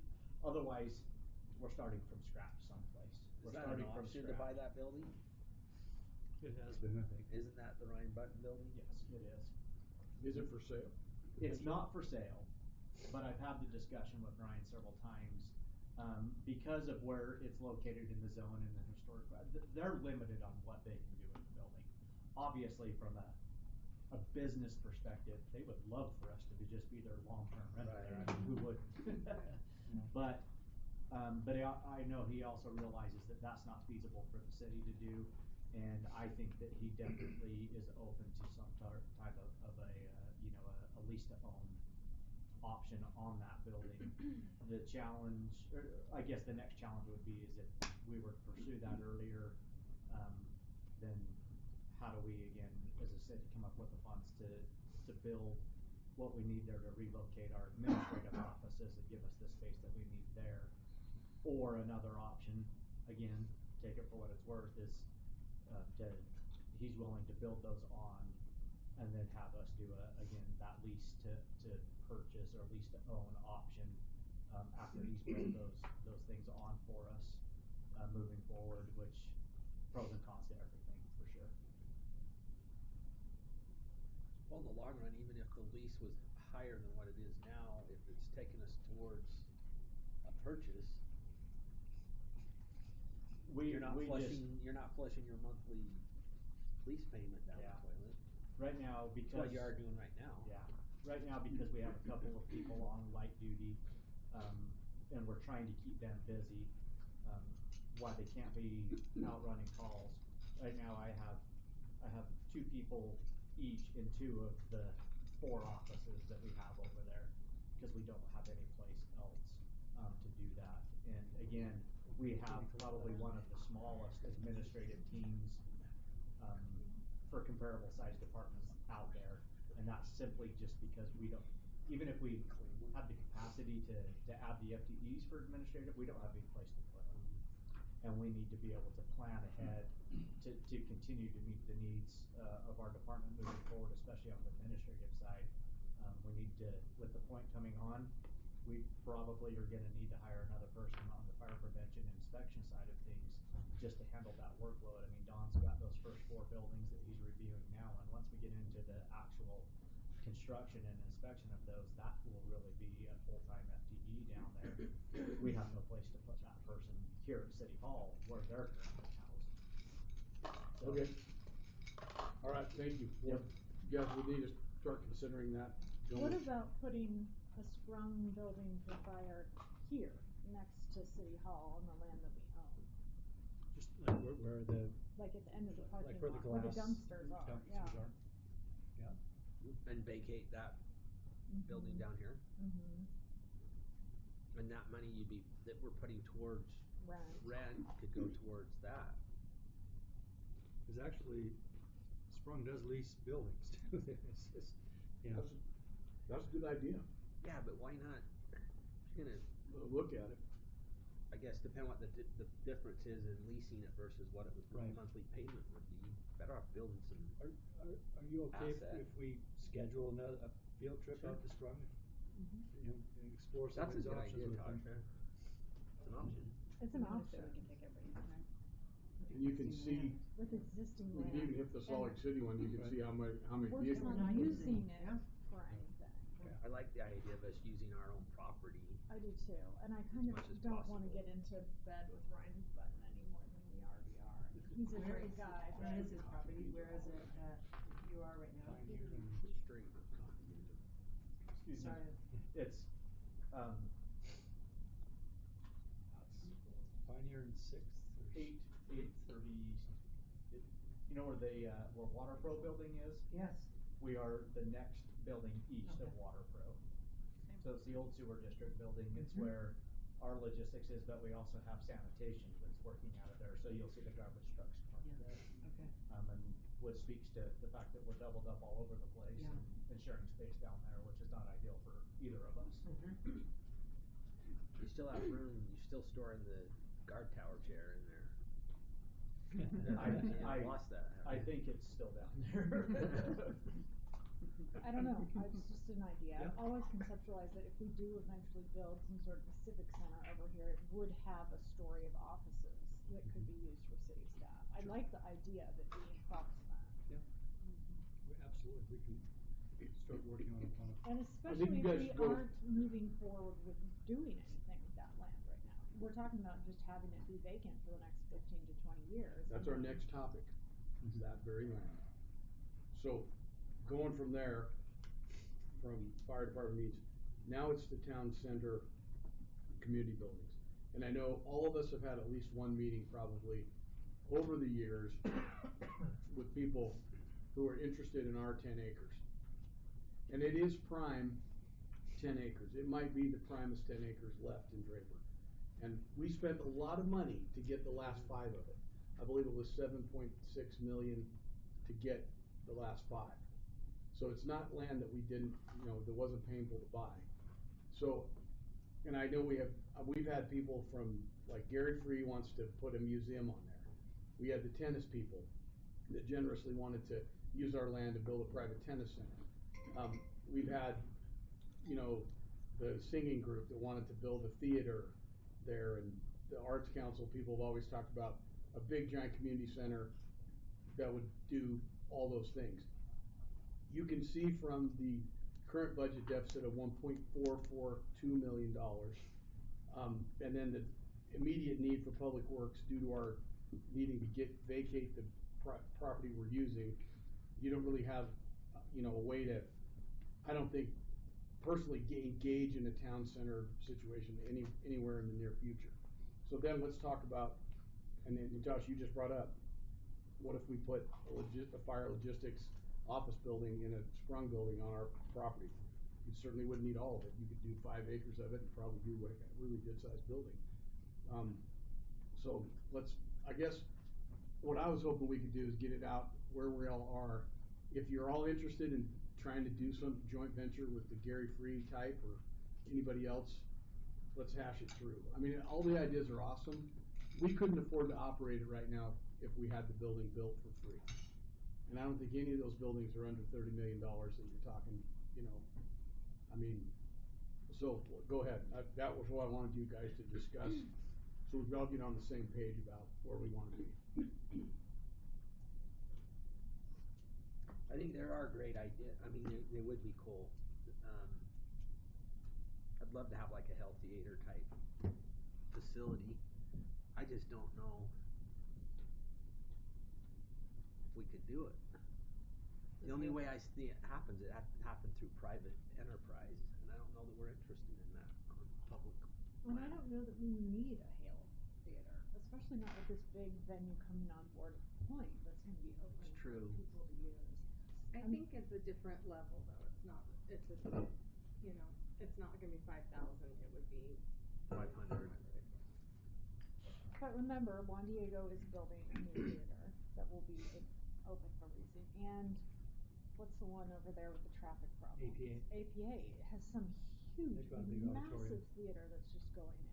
I mean, So Juan Diego's building a big. a small theater, like, I don't Like know, how 500 many? Really? to 750. So theater. it would be available for like symphony to rent Yes, out and stuff. I think the one that, what is it now, I forgot. APA yeah. is building is even bigger. And it I may- mean, it's massive. And it may Yeah. not be in demand as much as the school district's facilities are right now. Yeah. I mean, there'll probably be more availability. We do use APAs right now, Draper Arts Council goes first. But they're building some new huge thing. Have you seen it? Right next to the final building? It's just going up right now on the one across On from the the far aquarium. west end Yeah. of there, yeah. I guess maybe the question too is, do you want to master plan the 10 acres, like figure out what the coolest thing you could put there that would be the most bang for the buck, the most use. Maybe it's not all 10. Maybe 5 is a building for, you know, for our public needs. But the other 5, I mean, Harriman and Mill Creek have the skating, climbing wall. Yeah, what's gonna be best for the community? And those things are, well, I mean, every time I'm on court at Harriman, I'm watching the kids out there. They start, you know, they use it in the summer for roller skating, in the winter for ice skating. They do, you know, Mill Creek's really done it up because they have that little area along with a lot of other things. We could certainly do all of that here down the road. I mean, it's not something we do right now, but would you rather draw a plan? I mean, I think at some point we need to let people know, look, we're not even ready, or maybe you are. Well, we do have a master plan in terms of the stationary plan. That was one of the purposes of that, is to put down a potential plan. It's kind of these areas where that house is and the historical society is, so west of that lane that goes down to the Ivory property, was designated in the stationary plan as a public building of some sort, community building of some sort. You know, I don't know that I wanna see a fire department permanently right here, no offense. None taken, I think. I mean, I can see it temporarily, but I wouldn't wanna use 5 of our acres right here in this prime area for a fire station. I agree. But I think I like the ideas, I like the ideas of the Mill Creek and the Harriman and like a city gathering place or a place that people come, but I, am not sure it rises to, like, I think in some time, I don't know that, I think we're at a place where we're like, we wanna put out some request or whatever, that it seems like we have higher priorities for our city right now, but I don't know. And I haven't met with people that, I have talked to Gary Free on the phone, but that's about me, so I am not having people, or haven't had people. But the problem with the Gary Free thing for me at this moment in time is it really wouldn't be a city-run building. He's asking to lease the land, is that No, I correct? think that's a free, or I don't know. Well, like $10 a year. And then put in like the Gary Free Museum, which I think could prove to be problematic for us, depending on what he decides to And a highlight. theater, yeah. Right. And to the mayor's point, we don't have any money to run it ourselves, so I just don't know that we're at a juncture where we're ready to move forward. Yeah, I that's do what think that we would benefit from some sort of a civic center. I would like to see us have more basketball courts and someplace with an indoor track and those sorts of things, more city offices. I'm less interested in the theater building than I've ever been because of this new one coming on board at a point. And I also just don't know how we would ever staff that. That is a major concern. The maintenance and The everything. maintenance and the staffing and. But it's gonna be a concern even for a rec center. Right.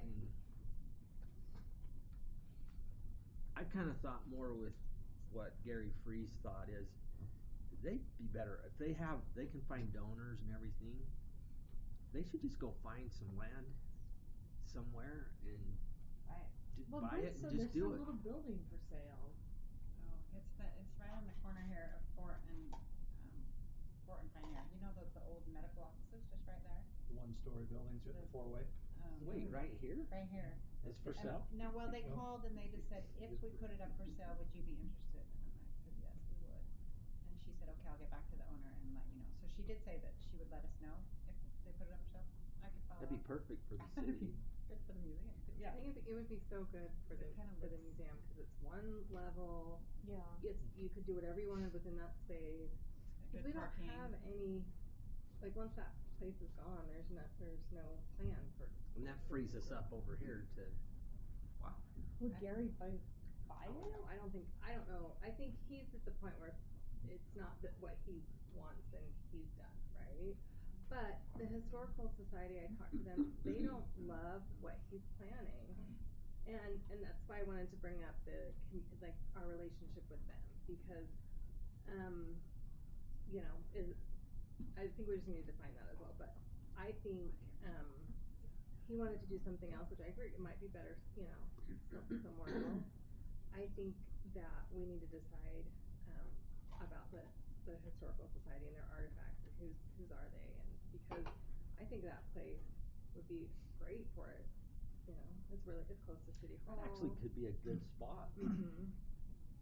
It's a great location. Mm-hmm. But I mean, we are buying that with city that's- money that we don't have? You don't have any money to buy that place, I mean, you know. With if the historical society like was trying to do some sort of a museum, are they thinking that's a city museum or a them museum that, like, I could see us helping them get into the building while they're raising the funds for the building or something like that, but I don't see the city buying it for that. But I don't know how that works. I can call back and see if they really are interested in selling. How much it would be. There have been communities who, you know, value history and preservation and stuff, and then they raise the funds, you know, independently from the city. But again, I feel like it's in limbo with what the relationship between the city and the historical society is. So I think we need to define that and then give them How is it right instruction. now? I don't know. They used to be under the Draper Foundation. And then when that kind of That folded LeVar? its tent, when they folded their tent up, the Historical Society was kind of de facto under our umbrella, because we helped them out. But they are a 501c3 entity, which means that they've got a board that needs to make some decisions, but my understanding is that their board is not united in what they want to do. But that was a separate thing. Yeah. The land. What is your position right now? I think we should tell these people we're not doing land deals on this land right now. We have to just say, we I'm don't know good when just we're gonna. waiting, and we gotta figure out once the stationary plan starts coming together. I mean, I think we should deliver that message to Gary and anybody else that is looking at this land somehow to use it. Well, I think we just have a lot of people that look at that land and see free land that they Right. can put on it what they personally Right. want to put on it, which makes it then not really a government building, which I think could be problematic. In the stationary plan, we maintained ownership of all of it. Right. And we were gonna build some leased, you know, dwellings, retail, all of it. That was what the stationary plan, you can change whatever you want, but I'm just saying to give certain council members a break who keep getting phone calls about when can I do my museum on your land, right? Let's make a policy position that we're not doing anything on that land for the foreseeable future. It's our land to plan down the road. You got public works to do, you got fire office, you got so many other things. Plus you gotta do a tax increase this year to put us whole. I don't know how you do a tax increase and then build a giant building like that. You'll get fried in the public eye. I just think when we build a building there, it needs to be a government building for public use. And I'm not sure that what Gary has planned is what the public would really want there. There is the potential for the chapel by the wayside out there at the prison. No one has any idea what is gonna It's go. not even, it's ugly. I'll be honest, I'm just gonna say it. I can't believe we're keeping that thing. There's There's a story. There's a story. I love history, but I do not love that building. Wait, Where did they let build me, it? You don't can want the we go history in to the that building. minutes and the story we can tell you? I think there's some bad things that happen in No, that there's a building. story we There can is, tell you there that is. goes from one There state to is. the next about. Oh, yeah. What did you So- do on your family vacation? The reason the chapel by the Did you go tour wayside prison sites? is there, so perish your thought, is because there was a whole movement that took off after we all agreed to move the prison. Then there was a movement to save the damn prison. Yeah. It was weird how it happened. We were gonna move it and destroy it, and then all of a sudden, we were gonna save cell block A and make it a bed and breakfast, if you will, which it kind of already was, in a sense. Because we were paying for it. No, did not we have many meetings where the Save the Prison people Same were dude came afoot? up. And so, He excoriated you. We did told it us public, that. it I was was, public I was, comment. He told us that's why bedtime we have, stories. security measures. But, so the compromise to saving cell block A, where certain rapists, murderers, and child molesters were housed, was the chapel where certain rapists and child molesters worshipped Yeah. during their time in the prison. I made the motion to save said chapel by the wayside in exchange for not saving cell block A.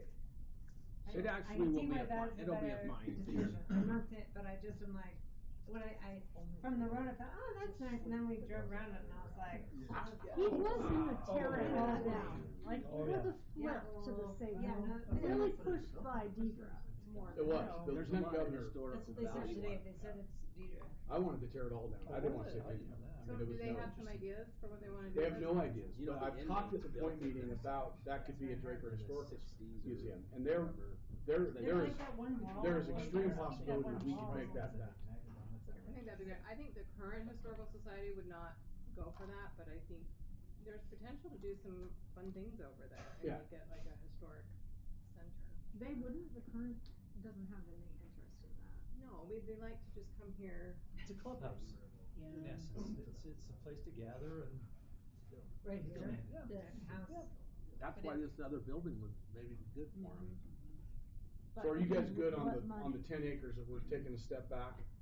Are we all in agreement, we're not ready to do that in any near future? We invested a lot of money saving that land, and when we did that, that was kind of how I had in my head, that was my contribution to this future civic center use. I didn't see it actually coming on board in the next 10 years. I thought, well, the land is preserved, and that was the main thing, so that some point in the future it can be something And else. I don't think we're in a financial position anywhere near the next, maybe in 5 years we will be if we do it right, but we're But the not. other consideration I really have on this is, what we have approved for town center is pretty awful. I mean, if it really gets built out like those horrific plans that we were forced to approve, that's gonna be really freaking dense. Like density like you have not seen before in Draper. And it may be that we need to have this just be open space to Could kind of be. offset all of these massive housing projects. I think the densities of the stationary plants going forward are gonna go down substantially. I hope so, I hope so. I do, but you're right, if it got built how it is, it's 50 units an acre. Yeah, and it's housing projects like you see in New York City, and if that's just right there, the kind of traffic it's gonna bring and the lurkiness of it, I think you might just want meadows here, truly. How beautiful is that though, that we at least have 10 acres that we Right. can make a park if Right. we need to. But I think that might be something we need to do. To wait to see. depending on Or an what- ice skating park or a. Right. It could be But amazing. something I that's think a really little more ice of a skating rink that natural. could be used as a skating rink too would be. It would be a part lovely, of one it. of those belts that like goes around, Yeah. those are so cool. But it might not be something we wanna put another giant blocky building on. We just don't know yet. So the consensus is, we're not planning on that land for now.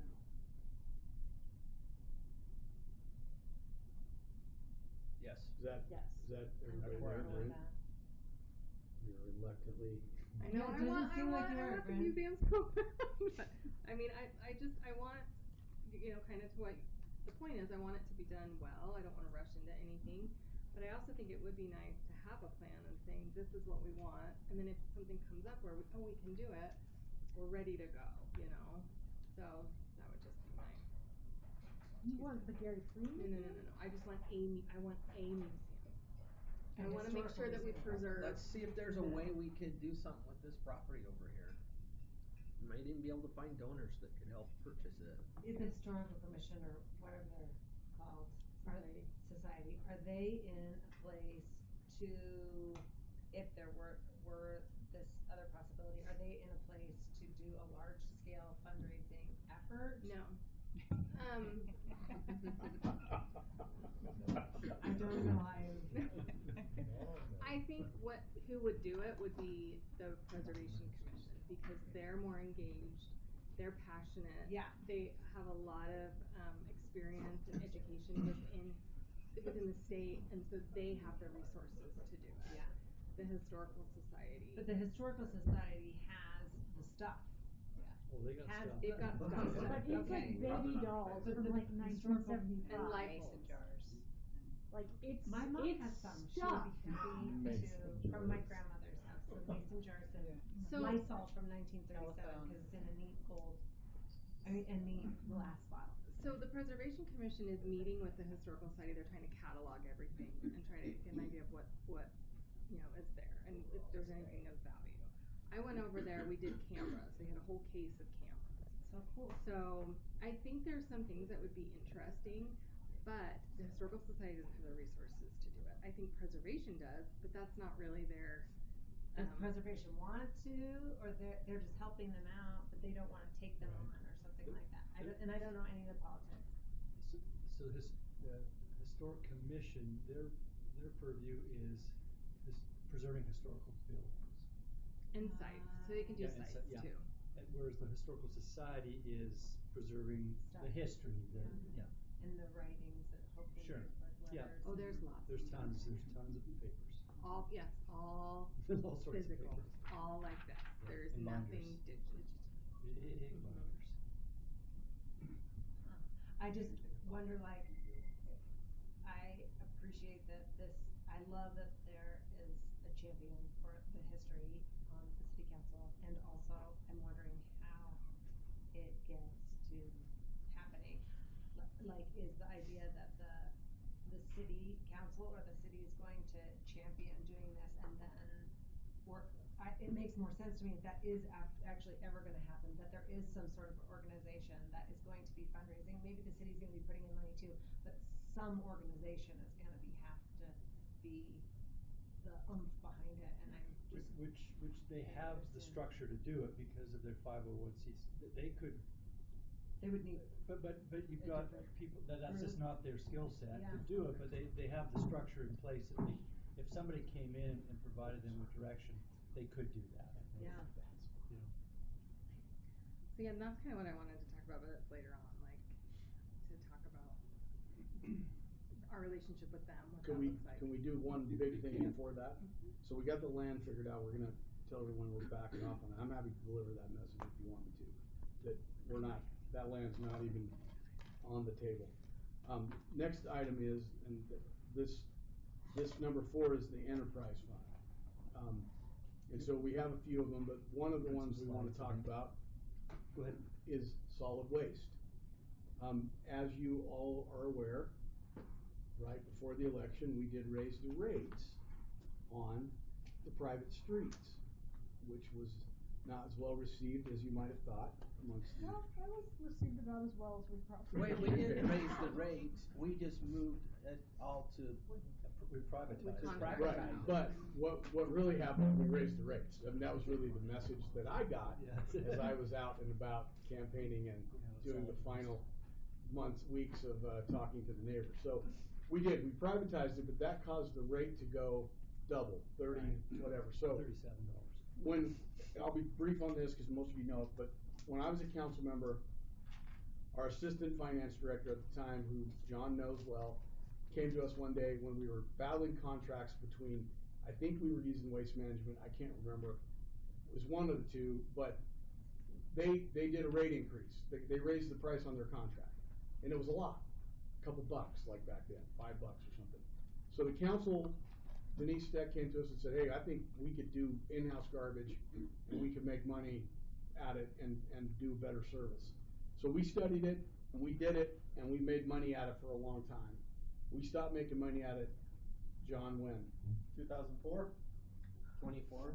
24. Not 2004. Come on. Yeah, Yes. 2004. No, We're just bringing it 2024. up now. Yeah. Keep in mind, in garbage service, we used a contractor, it was either Ace or Waste, I can't remember which one. We did all the billing, we managed all the cans. So if you had a garbage can issue, you call the city, say bring a new can. We billed everybody. One of the things we found when we went to our in-house service is there was a significant number of citizens who were not paying for garbage. They'd gotten a can, they took a can, somehow a can blew into their driveway, they ended up with 3 cans.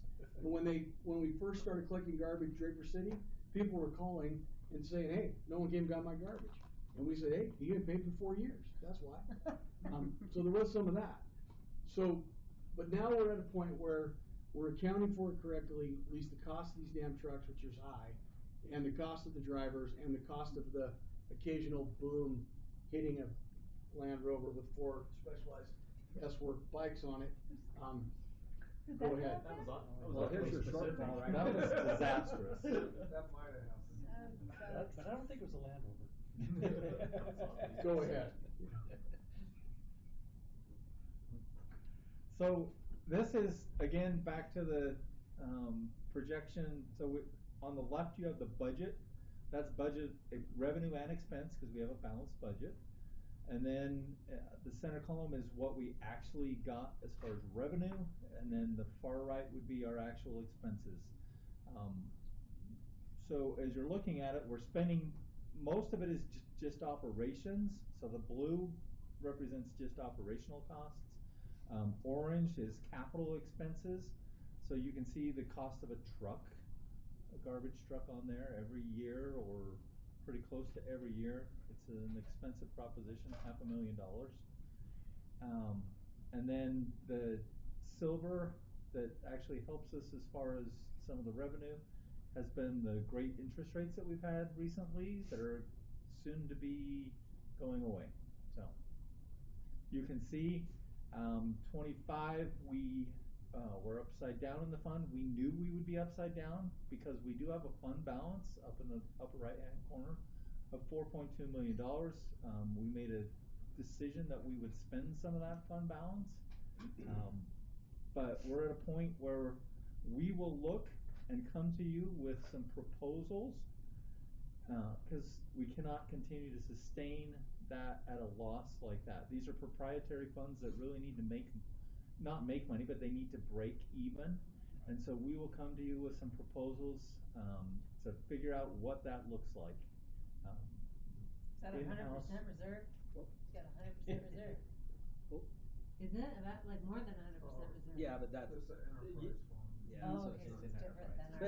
But other if you fund. look at our loss, the amount we're gonna lose just in 26, and combine that with, we got in our property tax, and if we were, there's our deficit right there. But This is you gotta just remember, this fund. but property Right, but tax that's part of the does- deficit, isn't property it? tax It's does different. not But go isn't down. this, No, is this in is- our, is this in our budget at all? No. Yeah, this is in our budget, but not within the general fund budget. So the But- numbers we were looking at were strictly general fund before, and this is a separate fund, so. So in- none of this is in Right, that so in other total, amount. the city budget is, not just the 54 million that sits in the general fund, it's 200 million Okay. when you have all of the funds put together, maybe not quite that much. But Fred, you're right, we're losing about $1 million. Correct. And we did already last year, we're gonna lose another $1 million. Yeah, that's stupid, that's Those insane. bars aren't meant to So we're, show we're gonna lose 2 million, That's. so that solid waste fund balance we had was up 6 something. Yes. It was, that's right. Cause there were years when it was good, right? Like, the problem is, two problems. Number one, we have not raised our garbage rates ever one single time. Not one time. Since you started. Since we started, not one time has gone up. When did you Number- start that? Yeah. That's gonna show you. I, 2021. no, before that, No, it goes back. it was 2000. Yeah, I was on the council. I wanna say 10 or I wanna something. say It's a long around time. Been- That sucks. Why is everything this year, people? Oh, I know. Thumbs down. Welcome aboard. This isn't, look at this, we've been losing money for the last Yeah. 3 years. Clearly. Two reasons. Number one, we have never raised the rates, so we're at $15 a month for that first base can and one recycling can. Correct. You pay more if you have more cans. That's the number one problem. Number two problem is the cost of the trucks, like fire trucks, police cars, and pickup trucks has all gone through the roof. Yeah. And we're properly accounting for the actual cost. We're truly accounting for the cost of replacing a truck as it comes due. One upside is we aren't going to the dump anymore. Our trucks aren't driving out to the South Jordan landfill. They're going to the Sandy transfer station, which is gonna save a ton of fuel and maintenance, cause they're not driving in the ooze pit, which wrecks everything. For how long though? Well, they're always gonna go to the transfer station from now on. But the cost from the transfer station to the New landfill. and then the new landfill will. Yeah, the problem with garbage is, we can raise our rates to get to break even point. It'll probably be a $37-ish amount of money for that base service. So if you're paying 15, you're gonna get that, hopefully we'll do it better. Your rates are going up to 37 a month. Now, people are probably not gonna like that. I can just take my little experience going out and talking to them. But the problem with staying in the garbage business is really this. We'll have to raise those rates to break even. It'll always have to go up a little bit every now and then because of the cost of everything. But then garbage in general, the rates are gonna just they're gonna ratchet. Because as soon as that landfill closes, and I think it's only got 7 years now left on it, then all the trash in our Trans-Jordan landfill cities goes to the transfer station, gets loaded in a semi-truck, and is driven 100+ mile round trip to the dump, the new dump. South end of Utah County. So, if we stay in the garbage business as a city, we're always gonna be fighting this rate increase, cause we're gonna have to pass all that on to our customers. So that's really the question, if you wanna. Do we know how much it would cost? Like, what's the difference, to go to privatize? That's If what we you need are to find interested out. in We need to find that out. proposition, then we can look to see what that would be. I think we need to find out. I mean, if we keep going how we're going, we're gonna be out of, the fund balance will be gone in the next 3 years. Right. Or 4. We do provide really good service to our customers, People I like mean, it. and everybody's paid. If you go to a contractor, you still have to manage the cans, cause they won't manage the cans. And we'll still do the billing. And we'll still do the billing. So do we know what rate, when you study this, we need to figure out what rate we need to get at to Right. pay Yes. for it. So there's- And then we can compare that There's to what. multiple options that need to be considered, and I think that we need to be able to present that to you in a more discreet way Agreed. to help you make that decision, because this is a very sensitive Sure it issue. is. We have to keep providing the service. There is no other option right now. So, And one of the downsides, if you will, the contracting is, once you're on the contract, you're on. Because, and there's only 2 of them that do it. There's a third that's trying to break in. There's only a couple of cities that do what we do. I think Spanish Fork, right? Springville. I don't even think St. George does. Maybe they do. I don't know. Well, maybe we need to figure out what we need to be charging. We gotta do a rate increase like this year. Yeah, for sure. Some amount, for sure. And we can come back to you with a couple of different proposals. and we can do that fairly soon. Yeah. It won't be a long drawn out thing. Are you all good with getting some proposals, rate increases? I think it would, I think getting the proposals and having an idea on how much it's gonna cost, even if we're not talking publicly about privatizing, just knowing that would be helpful, because either way, we're gonna have to increase. And so when we're trying to sell an increase to the public, it doesn't matter if what we're doing behind the scenes, we still want to know how much we need to raise it. I don't know. Anyway, I just think no matter what the end, if we stay the way we are or not, we have to. The consistent message I got going to the HOAs when we privatize those roads, it was really interesting. They were very mad about the increase in price, but they were most mad that they were getting charged more than their neighbor was. And as soon as I told them, well, your neighbor's gonna get the same increase, it seemed to nullify most of it. Well, that's okay. Well, I'm still mad about it, but I'm happy to know they're gonna pay too. Not as mad. It was, cause it was like the disparity of cost, like Sure. nobody wanted to feel like they were paying more than everybody else. Like the discrimination word was thrown around a few times for me, and I was like, no, that's not even in the realm of discrimination. But anyway, so you guys are good with getting some We'll come back. numbers, analysis, and whatnot. All right. And we'll come back not just with solid waste, just like we've done in the past with water and other places. We will come back with some information about each of those funds. Oh, and yes, and there is a bill. There is. There is a water bill that Yep. will blow your hair back. Yep. We collect a tax and we get none of the money. No, actually, they clarified today, it does not go to the state, it stays in the city, but you have to have collected it if you wanna tap into state funds. Wait, so what's this bill? Give me. So they've done, Zion's Public Finance did a study of the cost it's going to cost the whole state to upgrade water systems over the next 20 or 30 Yes. years. And came up with a number. There's a bill that says if a city has a water project or a district has a water project and wants state money, they have to have, see if I remember the numbers, increase its rates by the number of connections multiplied by the median income times 1.5. And like a city like of Highland size, did a quick calculation, it was like $25 million that they're gonna have to raise their water rates. It's astronomical. Yeah. But what happened is, the Central Utah project was a federal Bureau of Reclamation project. A while back, and I think it's been a decade, the federal government said, we're out of this business. You local governments, it's yours. Figure it The out. pipes, the dams. Oh, we're gonna keep a couple of the dams though, the ones that make electricity. Hoover, Glen Canyon, Lake Powell, and Flaming Gorge. We're gonna keep those because they make money, but you get all the Deer Creeks and Jordanelles and every single earthen dam across the whole dam system, all the transmission lines, all the pumps. It's all on the locals now, and that's why this is coming. And by the way, you get to maintain them too, right? No, that's what I mean. You get it all. It's yours. Oh, and you got to pay us back for building it.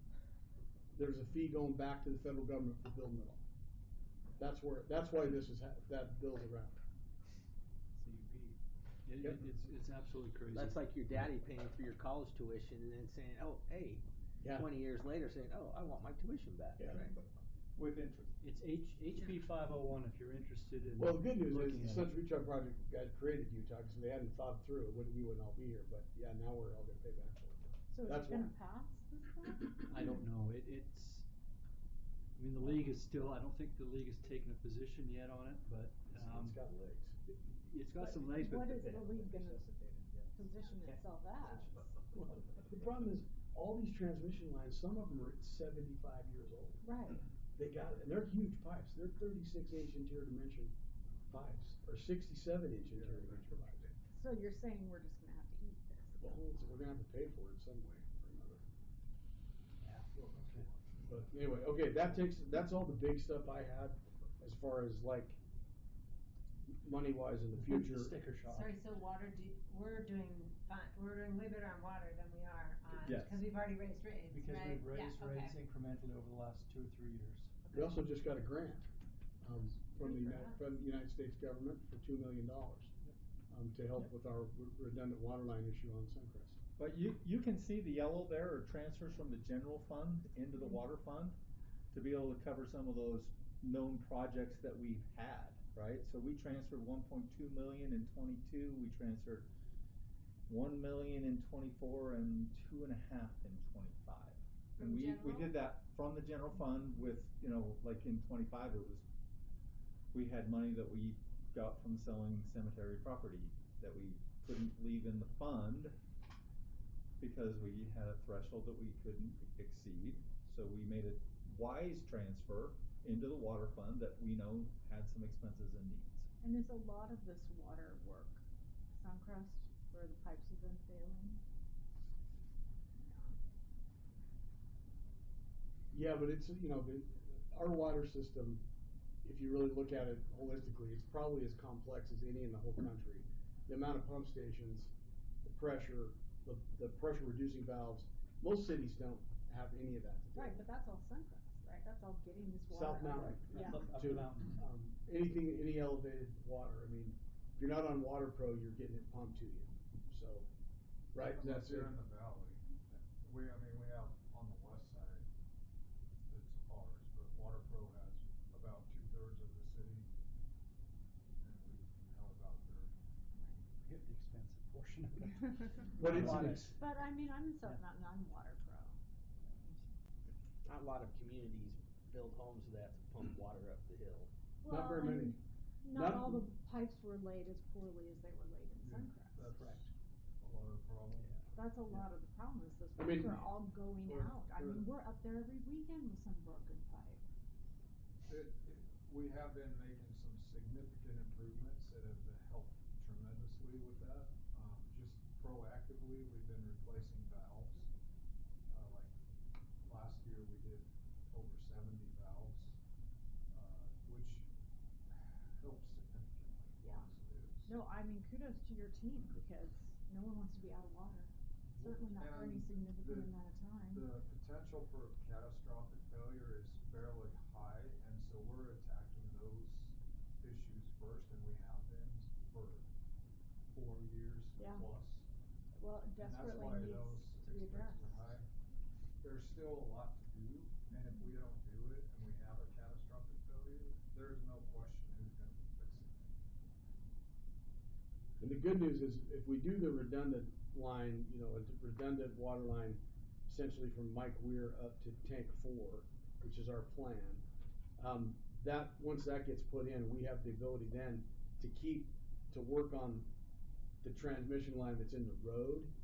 We have a way to actually go address it, because otherwise it gets addressed when it blows a hole in the road at 400 PSI.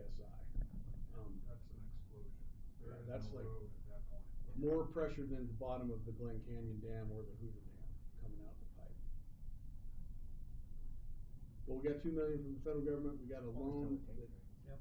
We got with Salt Lake County. No. I think we got enough. We're getting close to being able to fund it, right? Part of it. We are. Engineers, man. Engineers, as we say. Has to be, there's a lot to do, and we're gonna do as much as we can, and that's what we're doing right now, is determining what we can do with that. Well, we probably need to do another water rate increase as well. Depending on what this bill has, we're probably gonna have to do something to keep ahead of it. Catherine, didn't you say you were anti-tax increases? How many are we at now? Yeah, well, 4? again, why this year? Why does everything you want us to? I will keep your taxes I- low. Just kidding. Don't run on that. Hey, They are still low. They are low. They are low. I I never can show you heard the of slide that. for that if you want. Yeah, I got a slide, yeah. I think it's Thanks for smart. that. Probably, you better believe I'll be out there explaining why we have to raise the debt. I think, you know, trash, there's a very clear fiscal reason, like, we are losing money every year on it, we have to raise the rate. So, I'm okay with those things that you can explain, like, just like my family has to pay for our bills, so does the city, but it's the ones that are a little squishier that are harder. Yeah, and it's hard when it's many at once. Yeah. Yeah. Yeah, some pressure reducing valves are over $1 million a piece, so that's what it is, right? Yeah. And kudos to Mr. Cooley, because prior to him, we didn't even have like backup generators on the pump stations. Yeah. These things were just sitting out there. If power went out, they were out. It was off. I mean, So let me ask this question, if all of these things that we're talking about requiring increases for, how does that actually work out in real life? Is that a general fund? What is it? It's a property tax increase for all of them? And so It's a just fee increase. So we would, and what I can do is give you a list of all of the things that would be proposed. Okay. So, because it And would is be it a property one tax. truth in taxation then? Yes.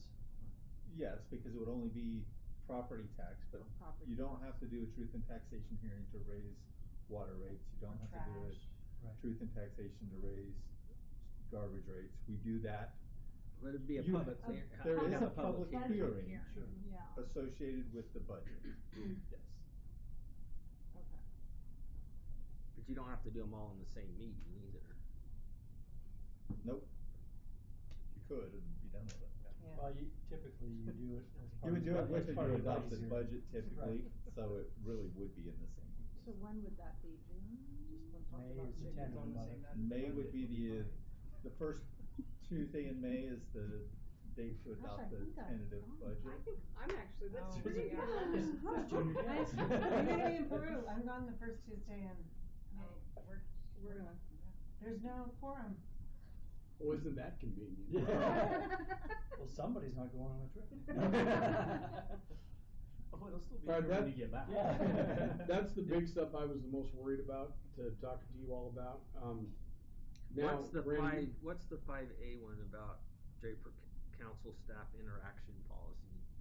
So, some of our committees, Sorry, I don't mean to, I'm not no, trying no, to yeah, draw no, this some out. of our committees seem to think, like I'm talking Cree committees, other committees, seem to think that they're entitled to direct staff to come to their meetings, have staff members as part of their whole operation.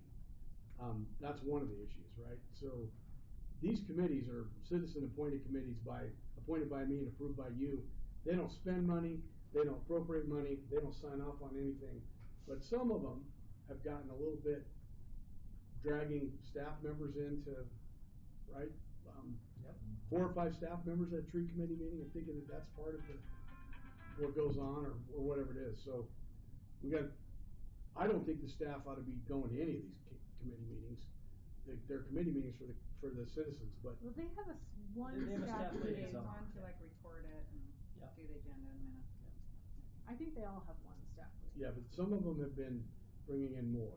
So Right. there's no question, no question. Right. So I wanted to talk about that policy. Well, I think the tree committee was just asking, they pushed for us to have an arborist, and they were confused as to why isn't an arborist coming to the tree committee. I But think there's that's more where than that that. went to that. There's two department directors that attend, there's somebody else from Parks that attends, they often summon in a planner, they often summon in an engineer.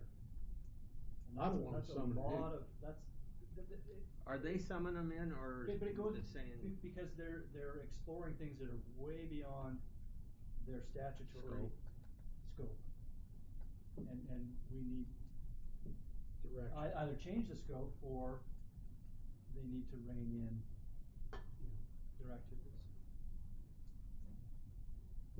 Cause I think that's why tree committee was getting kind of confused, because there were so many staff who were coming, and they were just reaching out to any of those staff, cause they felt like they were part of the tree committee. And so when I met with them, I said, really, there should just be one staff person who you're going through, either them or me, and then that's it.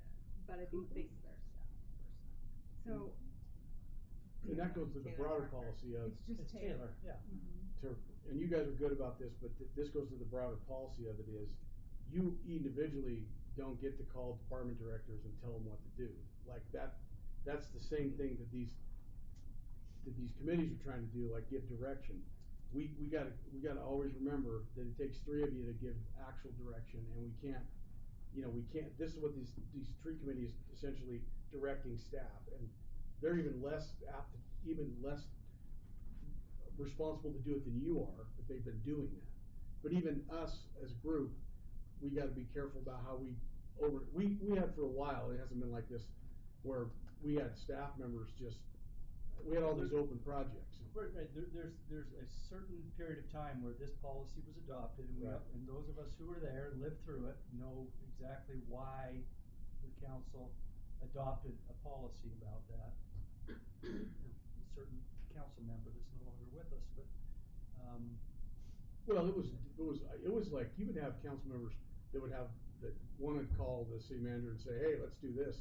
And the city manager would be like, oh, start doing it, or, cause no one wants to tell a council member no, but we gotta have one point of. But if I have an issue with something, I don't go to the department, I go to Mike and say, That's hey, right. here's That's something, right. can you handle it, or look into it? And you it guys are all wasn't- good about It it. wasn't like that, Wasn't. when this policy was adopted. No, It I was- thought Then he called what you you. pushed out about that I read was good information. Yeah. Like you can go to a department head if you have a specific, Absolutely, yeah. easily Yeah. answered question. Cause Yeah. I do appreciate doing that, and you Yeah. guys are great about that. Like I go to Scott when I'm like, Yeah. okay, what is this thing this resident wants? Yeah. No, I thought that was clear. And I'm fine. great to answer questions, Yeah, I I think have we no issue with that whatsoever, and I can help you on technical issues, like when Yeah. you're struggling someone's asking a hard question about traffic or something, and I can answer those questions fairly easily, Yeah. usually. Yeah. So I don't have any issue with that. I know Dobbins wanted us to CC Yeah, that's what I was him gonna on ask. Yeah. You want us those, to so do I that? try when I ask a manager question, Yeah. I ask you a question, I try to have you or Yeah, you yeah, on there so you and that's see perfect. what it is. Yeah. Yeah. But I'm not ever trying to direct No. you. I'm Well, usually yeah. trying to respond to a resident and I don't wanna get it Right. wrong. Yeah. I don't think you guys do that at all. I I think wish you're more good about residents it. would come to us for correct information. Well, we've got these committees that are trying to do it, we gotta rein it back in. I think you got the liaison to the committee and that one staff member. If they got something they wanna bring more than that, they need to run through us. Well, we have Yes. two at Parks and Trails too, right? Two Rhett liaisons. and I think it's Colbig Brad. and Brad. I don't think Rhett. Mike- Did Rhett leave? Yeah, He did. He used to go Did he? sometimes. But that's a Because it big, is parks and, yeah, that's a big committee though too, but I mean, the see a policy problem. has to be Yeah, it's gotta be the same. consistent, and it should be, that committee should be the same size as the other committees, right? They're all In 11. theory? They're all Yeah, 11. but by code, they're all the same size. Right. It depends on. So if one has 3 and one has 1, we've got Right. I'll tell you what my position is. I've had this conversation with Jen and Rhett as to the tree commission specifically, is every one of my department directors is, I use the term working director, right? So Scott is involved in the day-to-day goings on, Clint is, John is. It's 'cause none of us have a deep administrative staff, you know. And so I don't want, if I can avoid, having department directors at another meeting every month when Taylor can handle it, or, you know, Todd Draper, or, you know, whoever is deputy or assistant could be there, freeing up the department directors to do what they've got enough on their plates right now without having to do that. I feel really bad making staff stay late too, like, or come in But early. we know that's part of the job. I don't think anybody, and I know, but some people named Kelly are at City Hall too often on her personal time and on weekends. David Wilkes is gonna take the community engagement one, so that will free me up. Yeah. I'm taking America 250, but that's temporary, so. Yep. We're trying to, yeah, we're trying to. Because we've got excellent people in second in command, third in command, whatever it is. We've got excellent people that are more than capable of liaising with the council member who's assigned, as well as the committee that they're assigned to, Well, and it's keeping the probably director informed. worth a look at all of them to see who is Yeah. the actual liaison and Yeah. who's actually Make it all consistent. going. So Yeah. it is consistent. It needs to be fair, Yeah. right? It should be fair. And I think it would be helpful to let the committees and commissions know, like, this is what we're doing, these are the expectations. Because I think some of them, you know, if they're used to having all these people, you know, I think just having them understand why we're moving this direction and really what their role is, because I think really the tree committee didn't know. And so I tried to sit down and explain it to them. So I think that might be helpful at these meetings, maybe the first of the year, just to let everybody know these are our policies regarding the committees. I think it would be a valuable use of our time in a study session to take one committee each study session and say, okay, let's talk about the tree committee. What really is our goal for the tree committee? Right. What do we want them to be working on this year? Would we invite And the let them committee be in aware on of that it. day to be They a can part of always it? come and sit here, but they I can't mean, just- participate, yeah. But we could Yeah. just say, like, we're gonna be discussing tree committee on this one. Well, I think that they used to, like, at one point, Parks and Rec came to a meeting and kind of gave us an update on what they were doing, but I think they might have been the only one Like we did with Summer Planning Commission recently, Planning, but yeah. I think the other ones we kind of. It's weird, that tree committee, cause over the years, they have like always been the committee that's tried to jump the rails and like start doing like, becoming like a planning staff. I remember when I was the first council member, they had somehow commandeered signing off building plans. Yeah. And we found out about it. And we Signing were like- plats. Signing plats. Yeah. And we were like, the hell to the no, you're not doing that. But they were doing it. They just, that committee for some reason just thinks they're supposed to. Well, I in don't- tree I don't see committee's the need. defense, Yeah. I do think that whatever their auspices are, I think it's a little confusing. Because when I was the liaison to tree committee, they really wanted to have more to do with parks, which I didn't think was absolutely ridiculous. I mean, when I was the Where the liaison trees are. to Parks and Trails, we talked about trails 99.9% of the time, and rarely did we actually talk about city parks. And the tree committee really has to do with parks and greenery and. So what if we break up and have a Parks and Trees committee and then a Trails committee? We've talked about that. The Parks and Trails committee is extremely opposed to that. Although, like I said, they don't Yeah, seem but to be why- as invested in the but- city parks. But most of that Parks and Trails committee is trails. Yeah, So It's trails. I Why think don't it we should be get- trails and open space. yeah, and then And have trees should be trees and parks, Parks. is what makes sense in my I head. think it would make a lot of sense to do that. But, I mean, I've said that before and it's not been well received, so. Well, but it's not the Parks and Trails committee to make that decision. Yeah. Cause I am on board with you. I think it would make more sense. Right, and it goes to number 7, city beautification, because I do think the tree committee should think about city beautification. They're actually very passionate about that. And that, They with an are. eye to water-wise landscaping, which they are amazing about. Now, Their that would be a good purview expertise. for them to do. Yeah, Well- their expertise in water-wise landscaping with Michelle Coker as the vice chair, I mean, she's Oh, phenomenal. yeah, she knows it. She She knows it, and she could be a great person to be looking at our parks and saying, let's move in this direction. And you don't wanna lose the people like that are wanting to do things for the city. And the classes she's putting on are amazing for our residents, and they're always Is that the one this summer? I went to the one this summer and it was tree talk. fabulous, I I thought. think she's doing a tree talk this month and next month the local scape. She's Yeah, great. She's great. I mean, she's a Valuable tremendous resource. asset. So the But- tree committee's asked me multiple times about the city beautification, which is why I wanted to talk about it tonight, because they've got funds, they're passionate about it, they're the ones that are noticing it. Don't they And have like so- 10 grand or something that they have to, that was donated to spend? So they had a private donor donate money For trees. for trees. Who do they donate the money to? Yes, you're reading my mind here, cause they don't handle They don't, money. they can't handle money. They can't receive No, money, they're can't not handle handling money. They it. made a donation to the city. Okay, alright. No, Yes, it's the city received a donation. We have, we are aware of it. I don't know that I'm gonna say we earmarked it. Because this donor has come back to them multiple times and said, where was the money used? I wanted it to be used for trees. I don't see any, evidence of it being used. And the tree committee said, we haven't been able to because, what they were telling me was that they were told they can't plant any more trees because we didn't have the staff to maintain them, right? So I wasn't able to go to the February meeting. But I know now that there's the arborist, I think they would really like to be able to use these trees, plant these trees. I think they also have some in like sitting in a nursery or something to use too. So they have a lot of trees to use.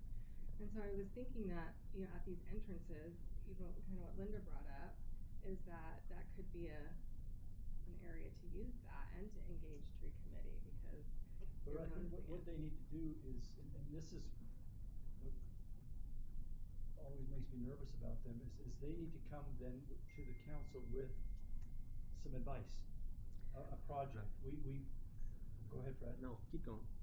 I think they have. That's the thing is, I don't know. Well- Fran, you're the one that needs to talk on this because it's your committee. But Well, and I think for how me, did they try to like make suggestions on where to plant the trees?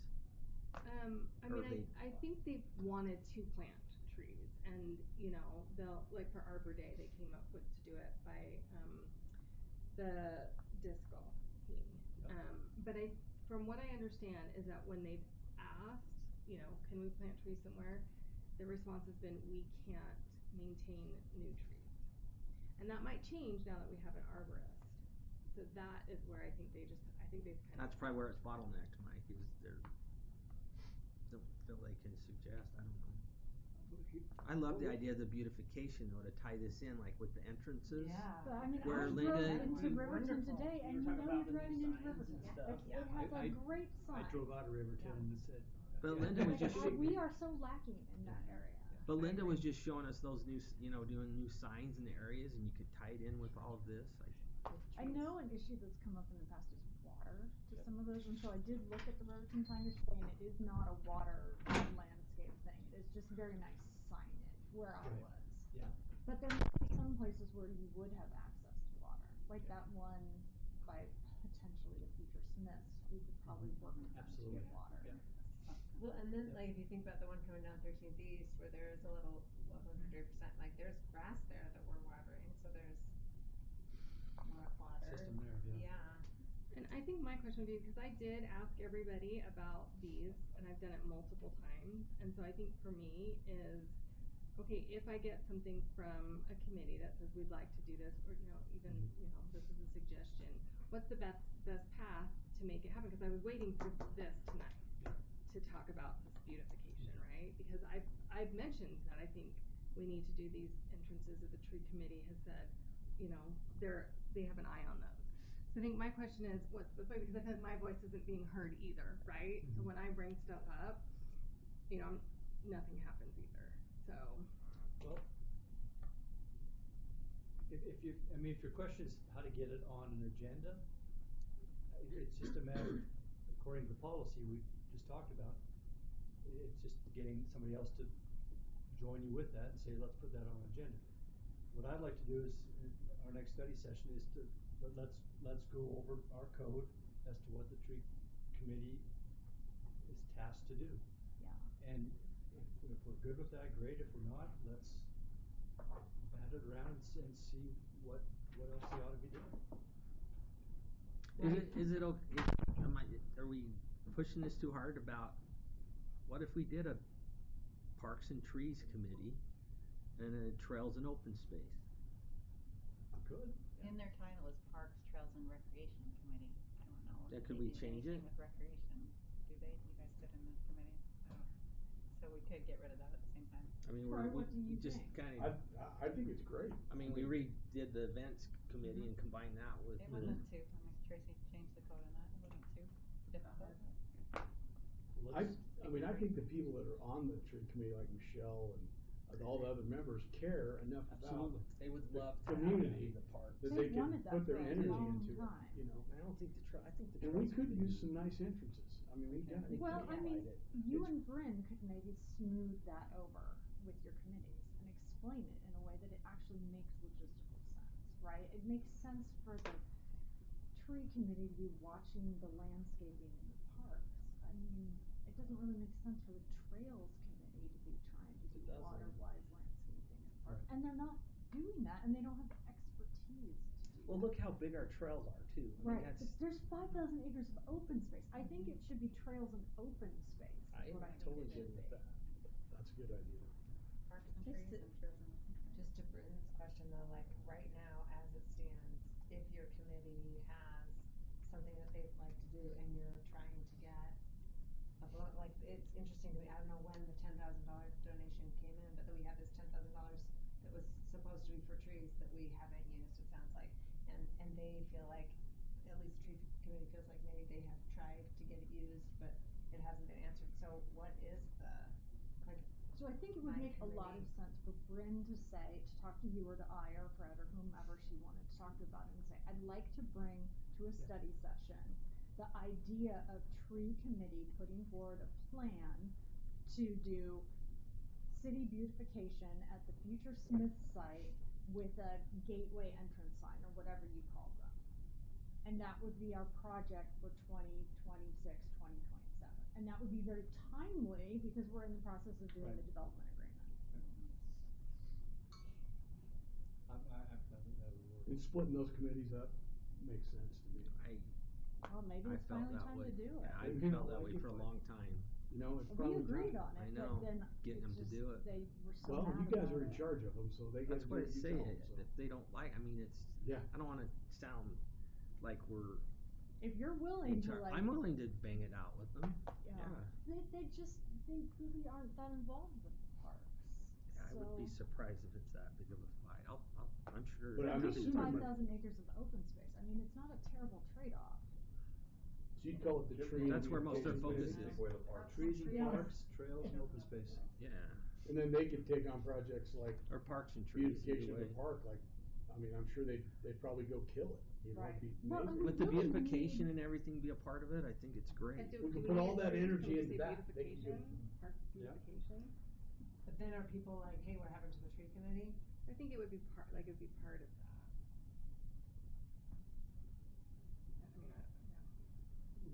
Let's start, and let's look at what the scope is in our code for the tree committee and make whatever changes you feel are necessary, or leave it as it is. And then probably the same with the parks Right. and trails. Right. Yeah, and I am now Bryn with the historical, or the historic preservation committee. Commission. I've never had that job before. Yeah. I'm not totally sure what their scope is or what they're supposed to be working Yeah. on. I would appreciate talking Okay. about that with all of you in a study Yeah, we can do session. that, absolutely.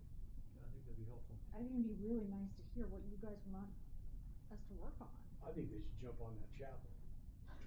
No, I'm serious. Yeah, We we talked should. about it when I I was really on do, it. because the yeah. point doesn't have, They have no plan. they would Except love today. someone to start trying to figure out how to help that there. They Yeah, would. well, that would be a really good thing for them to talk That about. other Yeah. property though, right here too, that'd be amazing if that could be a museum. I agree. It would be perfect, cause it's Be a historic perfect. building. It's pretty Right good there. size, and it's pretty big, and did you It- guys go in when you went in? But it's money. Oh, in the chapel, no. Who's just over- buying it? It's mine. It's a money question. Yeah. I mean, can we get Gary Cruz Can't buy be it? that No. much. I mean, and maybe he would if he's like, I'm just Much gonna for do the what? museum and. To but- buy buy that that building, The medical office building the here in the property. corner. Everybody wants a lot of money for their stuff in It this looks town. historic to me, that building. It does, know, it'd be it's like a so saloon, you cute. could make it into So it. cute. But it's Clint, funny. for training, can you use the buildings at the aquarium? Aren't we supposed to have some deal with them where they let us use some of their? They don't even give us a break on catering. Yeah. No, we- what we have we- to deal with is the we- Park School's supposed to give us an office. Yeah, they were Yeah. supposed to give, they were supposed to give the council members offices over there. Wait, what school? The old Park Park School. School, we were even Part of supposed to their have an deal. office over At there. the city, really? Yeah. The, Should dig the that up. challenge with training is that scheduling, and again, their accommodations down there, they're pretty stringent on a few things. And for some of the stuff that we do, it's just not feasible to be able to use their space for that Yeah. type of training that we do. They just do have that huge new conference space. At a great need I went for legislative night the other night and it's huge. Oh yeah, perfect. Yeah. Did you guys go in the new park? Yeah. That new ballroom is Beautiful. amazing. It's amazing. Is And it there's a big? big, Oh, wow. It's huge. shark, what, Is it really? It's supposed to be the Thanks. biggest Zebra one shark. next to Grand American. Is it downstairs open? It ballroom. is open. It's big. I mean, it They was never did, they open. never invited us. Yeah, yeah, yeah. I We don't need know, to it know where just it's seems at. kind of ridiculous to me that we don't have some partner that's Almost willing to envelopes you. welcome our fire It's amazing. department with Wasn't their on training. the- Like all of these That's- businesses we've helped, they can't host Clint's team to do a conference for 2 hours. We could get the. What about the Park plural School. We site get it building? 4 Do times they a have year, any but availability that they would Yeah, let us see, use? You gotta lug all your stuff up the stairs though. Well, you know where we could get some accommodation space is the school district. We might be able to approach them about the IKEA facility. I'm not the eBay. IKEA, the eBay. eBay what do you building? call it? Oh, yeah. Are they eBay even facility. using that? Oh, yeah. They Yeah. said It's they're They're doing they'll stuff, start but- using it actually this fall, next fall. But they might be amicable to providing us some space temporarily for that Yeah, kind they of probably training. would. There's availability. Cause they have a huge training auditorium. Yeah, that's. It's quite a remodel job they're doing on it, Yeah. Tasha. It's gonna, they're adding a big section Good, 'cause they for get a lot of text. the They do C-TAC. a lot of tech. It's C-Tech is so I got a old slide and for that. beaten down. That's what they're gonna put. They're gonna put a big, Yeah. couple big I bays in know. for It has diesel a lot of text. Yeah. Oh, yeah. cannons and everything. I mean, that current C-Tech Glad to hear is they're so using it. Bad. Redo it. I feel for you though, I feel like of all the departments, we really need our fire department to have training space. Okay, how do we explore that with with the district? I'll reach out to them tomorrow and see, or this week and see what opportunities they got. Because I'm confident that Reed, the guy that's over that, would be more than happy to accommodate. Should be something. All right, is there anything else that any of you wanted to talk about? Did Well, technically, we didn't talk about the historical you? society. Yes, go for that. How you, I mean, cause that's its own little deal. I mean, that's an And the interesting- arts count, and the arts. Yeah, so what I was wanting to discuss was, it kind of relates to the committees that we have, and that they have, you know, specific duties written within our code. Historical Society, I don't think we have any of that, because I think we don't really understand what the relationship is like with the city. Are they their own entity? And if they're their own entity, then what are their responsibilities, right? Because right now, they're using the building, they're using Kelly kind of as a liaison, right? Right. But none of that, you know, delineated in any way. But I think that we need to give them the choice. If we want to let them decide, then I think we need to give them a choice and say, you need to decide by this time, because they're perfectly comfortable the way they are, Right, right? they either be in or out. I Yeah. thought the difference between the two groups was that the Arts Council very much wanted to be under the umbrella of the city and they wanted to be a city committee. And the Historical Society was not so sure they wanted I to think fall you're right. under the Yeah. auspices of the Yeah. city. We have talked about making Arts Council a committee. And in fact, they would fit sort of on community engagement. Is that the visual arts committee? Yeah. Or is that No, it's The like performing performing arts arts, was yeah. up at the amphitheater. Visual arts they're separate. They're like Yeah. a foundation. Yeah. But again, I don't know if they pay to use the day barn. I don't know what those relationships are. They don't pay to use the lobby. I don't think we charge them for the day barn when they do their art in the barn. And we don't charge the Historical Society any rent there, and we don't charge Arts Council to use the amphitheater, so they're probably sufficient.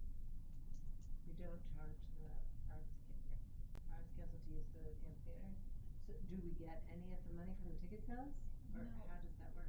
I wish Rhett was here. He did, Yeah, so they have a Rhett lot of knows. expenses that we do pay, and I think we do get ticket sales now. I see.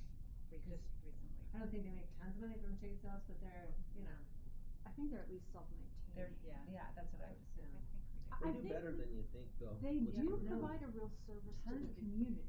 I love it. I'm a big fan. I know so many community members that are very involved. They're with not their the own arts. entity, right? They're the arts council. I don't think so. They're under our umbrella, sort of, but we haven't Right, made them an sort of. actual committee.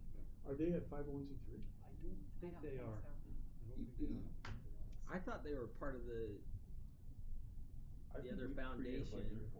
Well, they were originally. And then when they came. But we probably should form an arts council, like a city committee. Or put a handful of them on the community engagement, because they really are community engagement. I mean, Yeah, they have a pretty big council though. They do. meet I don't here, think that They'd they almost I think need to they be have their 10 own on their committee. own. take over, yeah. It might need to be their own committee. and we only have 2 spots right now at community engagement, but they would probably. And they get funding from ZAP, so they get funding from Salt Lake County. Oh. Yeah, but doesn't that come to us? Would It think can't be so. going to them. John? I don't know, I'm gonna have to look at it. Rhett's Rhett the would expert know. on the arts council. I'll get with Rhett, and Brent, I'll sit down with you. Because, yeah, I just and wonder how much they're self-sustained. draft the we don't choice get that they need to make with the historic society. So Took 'em can we over, I do was a paying study for this about one. the historical and what that looks like? Do a study He's session? on Yeah. there. Or just have them. Yeah, but I think But let's Zap or let's you you and I guys- sit down I and think it's. we need to know what they give want, the kind options, of right? We need, first. yeah. Well, they want to stay exactly how they are, where they have no responsibilities and we just Right, do but I everything don't think for we them. can do that. So I mean, that's what they want, and so Many they of our have to, I projects think they have to are made choose from what possible we through said. grants from You can do it this Sioux way, or Arts you can do Park it this way. funding. Yeah.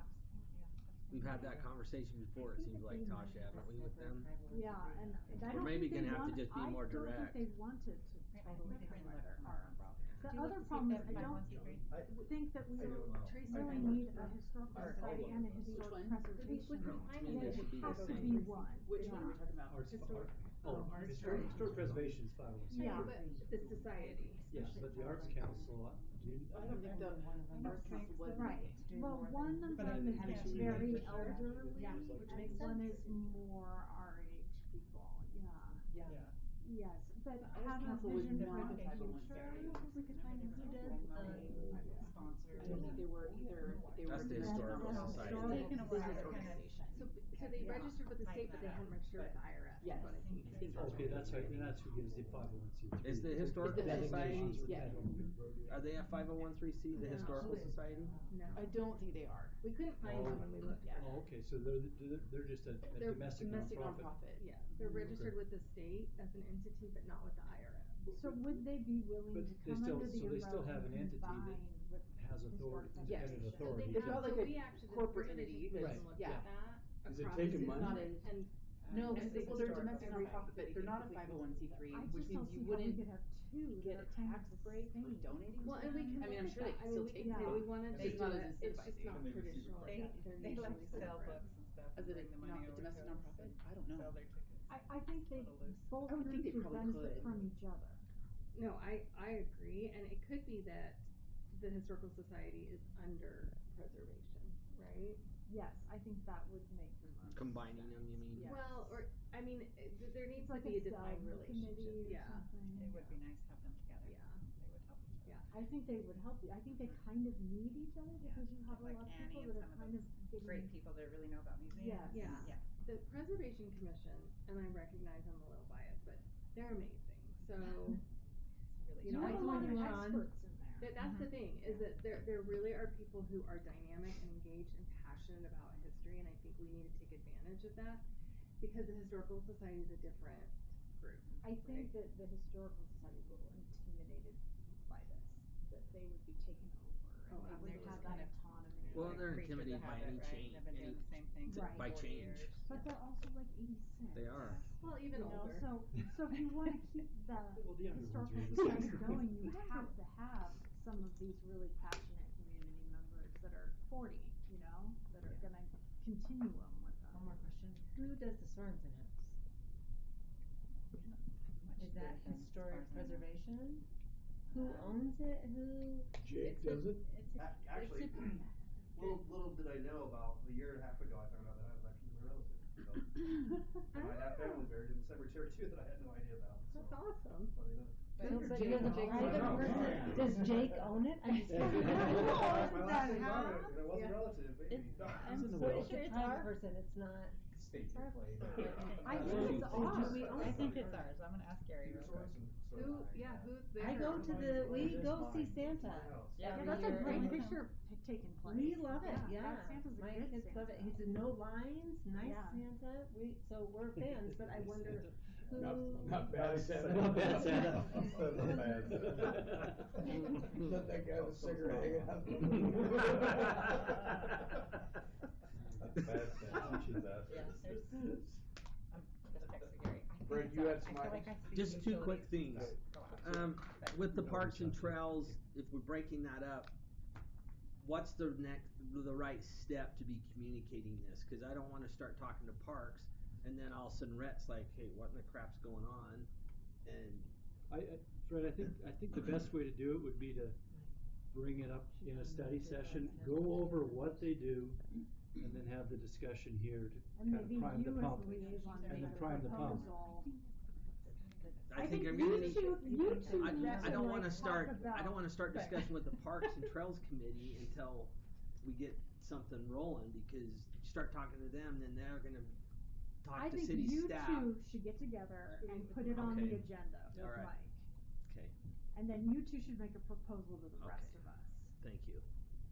Is that- That's why I want clarification, because I could see us start 'Cause that's moving, and the then we're two gonna people, create. and it makes sense for the We're two gonna create people to chaos you. if we don't do it Right. organized. So Yes, you guys correct. meet with Mike and make some sort of a proposal on how Okay. you wanna split it. Perfect. So that's for those two committees.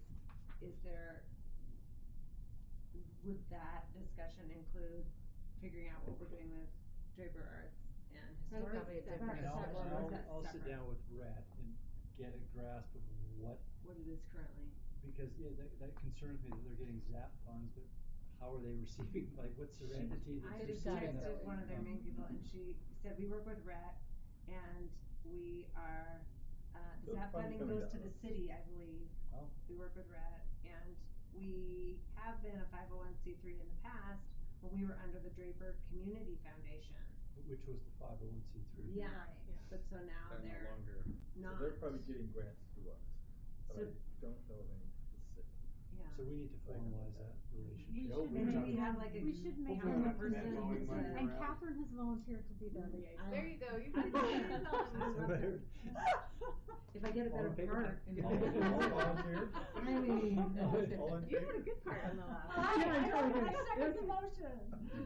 The other quick I love question it. I have is, I've been asked by several people about short-term rentals, not ADUs, short-term rentals.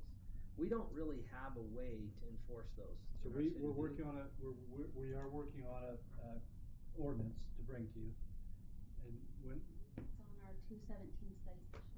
we may have to bump, Jen has been sick, like, I Not don't wanna well. say what she's got, but she's been down for a few days, and so I think she'll be gone this whole week, so.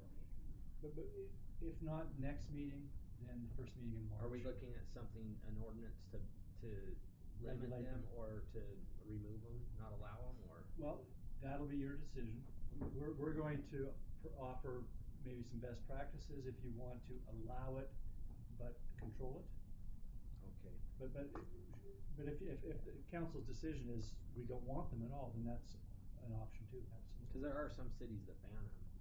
Yeah, I think they're pretty rare. I think most cities are trying to regulate Property them. right, yeah. I think we need to regulate them and make them get business licenses. Correct. Yeah, I That's mean, what that would be, we need to do. that's probably where, We Make had money. talked about it a lot when we were dealing with the ADUs. Right. Cause we Yep. were like, we don't want ADUs to just turn into short-term rentals. correct, So I think there is like crossover there. right, So we need to make sure that. right, and. But we all never the- really came to a conclusion on it. Yeah. Well, we and had that's so where. much going on with the ADUs Right. that we were kind of all in with that one, but Yeah, now that's calmed down. and Jen's staff has been working on, the modern income housing plans, the stationary plans, doing all the things that the legislature is telling us to do. Now it's time for us to spend a little less time. Yeah. Well, Take and care I of do, our staff. yeah, and I do appreciate Yeah. that they've actually been doing enforcements on the Yeah, ADUs. I really do appreciate that. I think And part of the you- problem is we only have one code enforcement person, and so Funny you when should say we. that, actually, because Jen has an admin that went and took another job, so she's got an unfilled FTE that she's proposing to turn into a part-time code officer and part-time admin up in her department.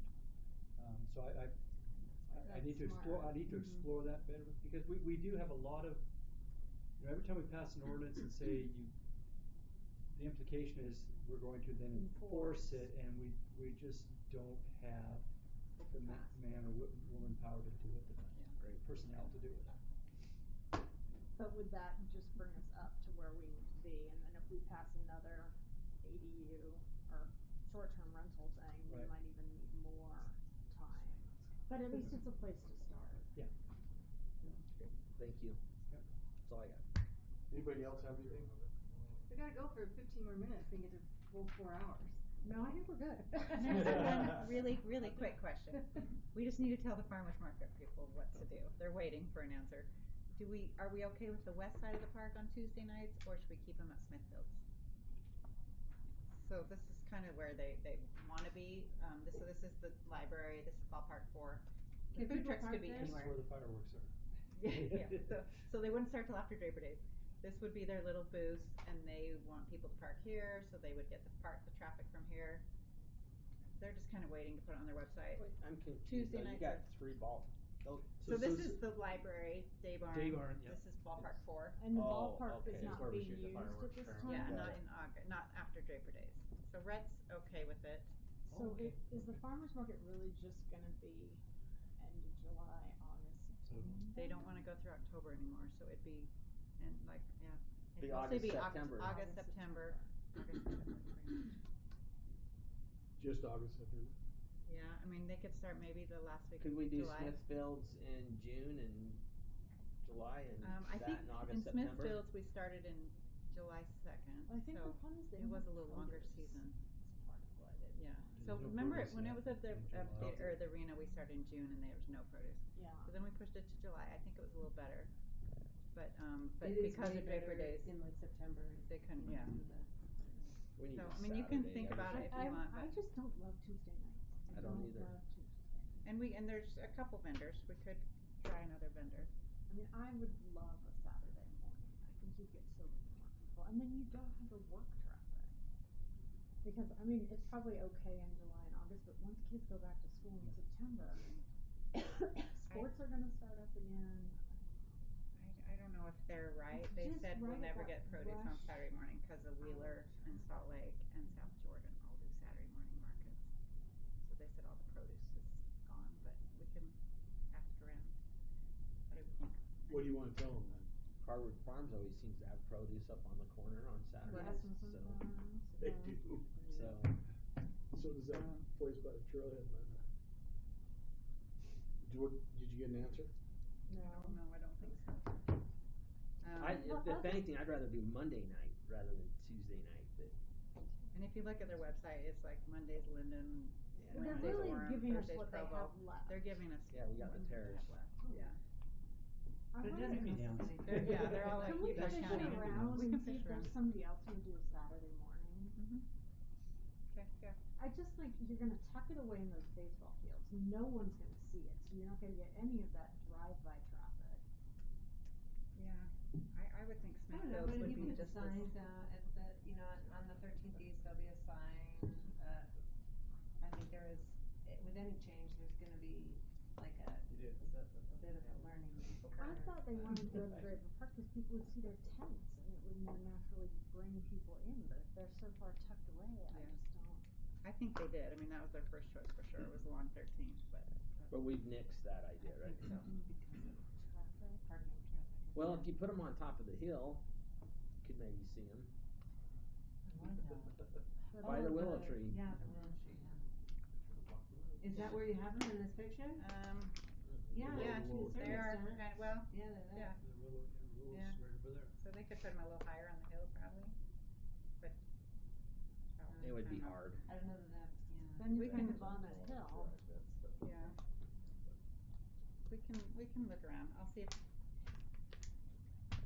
David likes working with this vendor a lot more than the one we had at the arena, but there might be some others out there. I mean, I'd rather have something than nothing. So if they are the choice, then Tuesday nights in the baseball field is what it is. Or Smithfields. They said they will go back if we want to just try it again and put better signs up. I thought every time I went it was fairly booked. I So full. I'm so I quit driving surprised. through there. They said It's they busy. said their vendors like don't want to come again because they didn't do very well. But They went too long. I did think too many Saturdays, yeah. And like Or once they it's into started late. October, like no one's really into it and they did say anymore. that they would stop October 1st now. Yeah. But if they only did 3 months there, like July, August, September at that location, then maybe people come because it's. Should we tell them to do another year there and try I say it? do Smithfield, it's easier. Well, we say we'll try, yeah, and if it's really bad, then. Try one more And year. let's We can start maybe getting help ourselves, with signage let's or start, something. let's start researching the Saturday, even for next year if we have to. Put signage on Bangerter, cause I mean, there's so much traffic on Bangerter and it's so close. Yeah. Okay.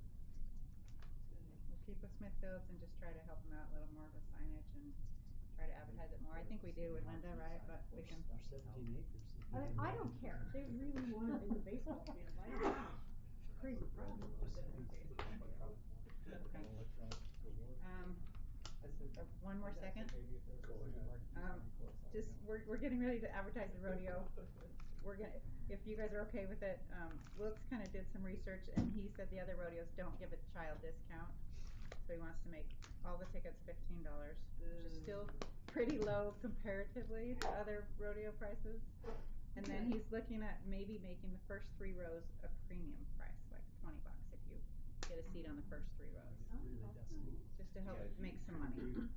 And we do have the green hat clown, who is better than the last year's purple clown. It's sold out. It sells out every night, so I think raising the prices is Wait, who's the green hat clown? Do you remember he was like a few years ago? I thought he was funnier clown, than the family-oriented clown.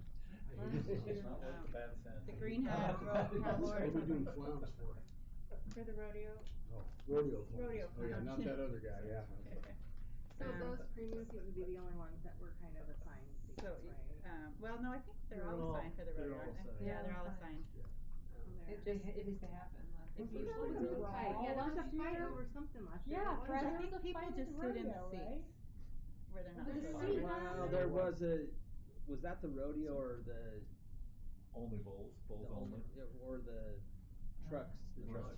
That might have been monster trucks, which is It was a, yeah, it was a problem It's a rougher crowd. That's a brawling crowd.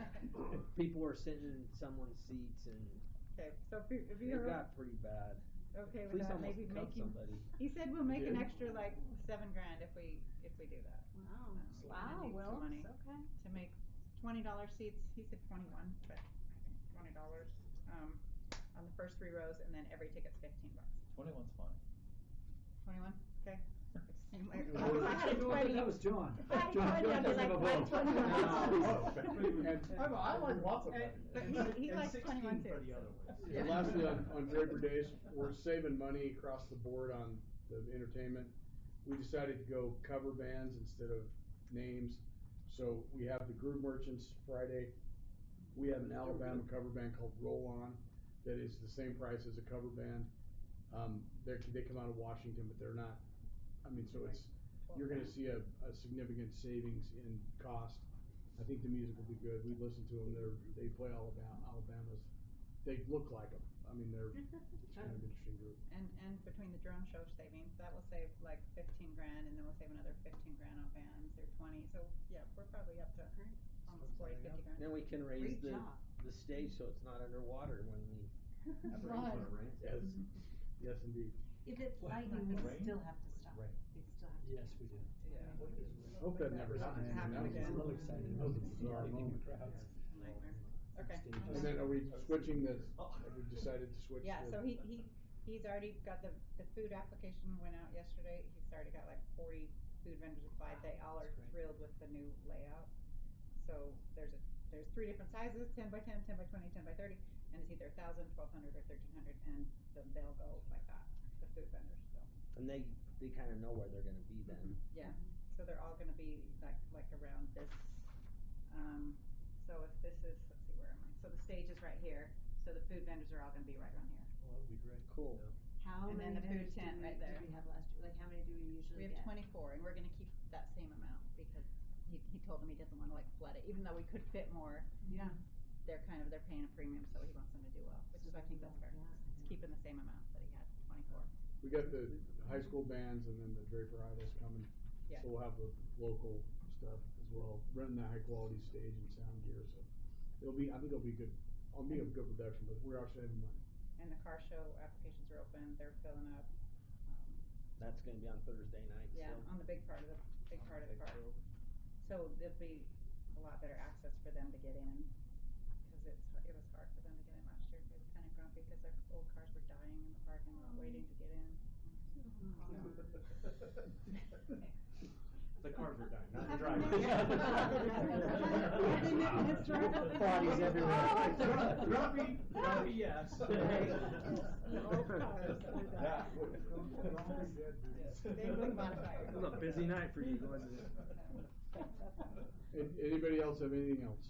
Thank you for doing this, I appreciate it. Thank you so much, it was very insightful. I think we covered some of the big topics that we can get a plan going forward. And, hopefully our sales tax will start going up again and we will be able to Buy Draper. Hey, that budget was actually looked more positive than I was expecting.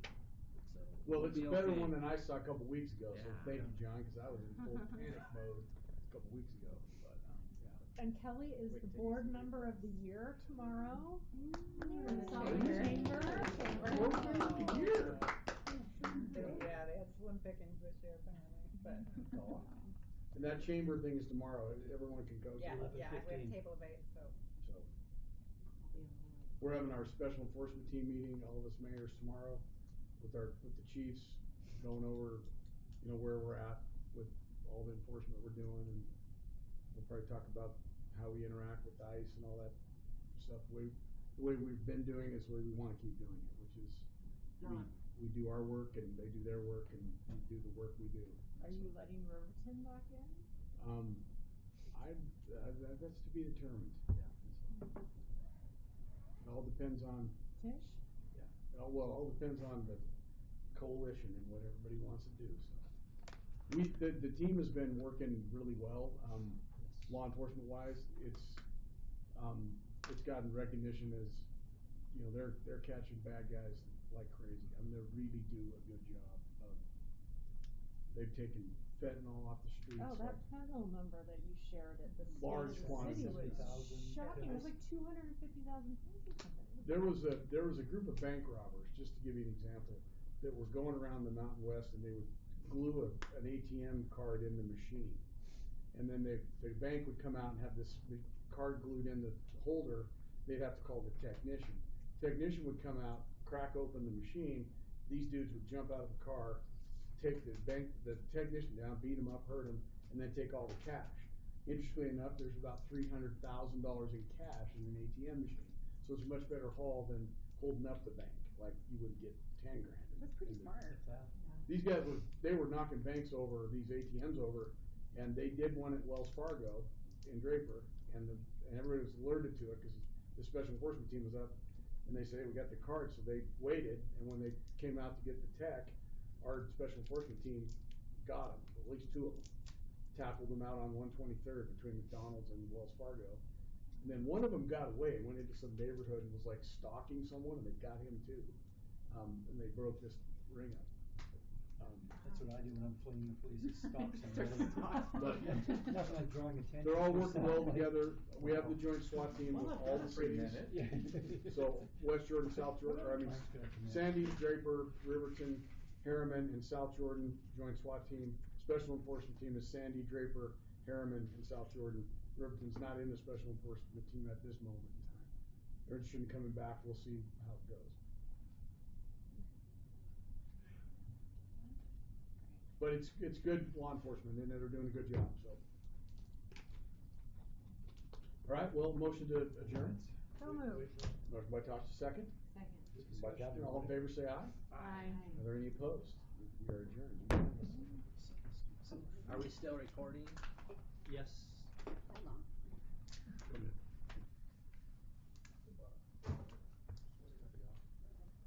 So I wanna clarify, we are gonna then start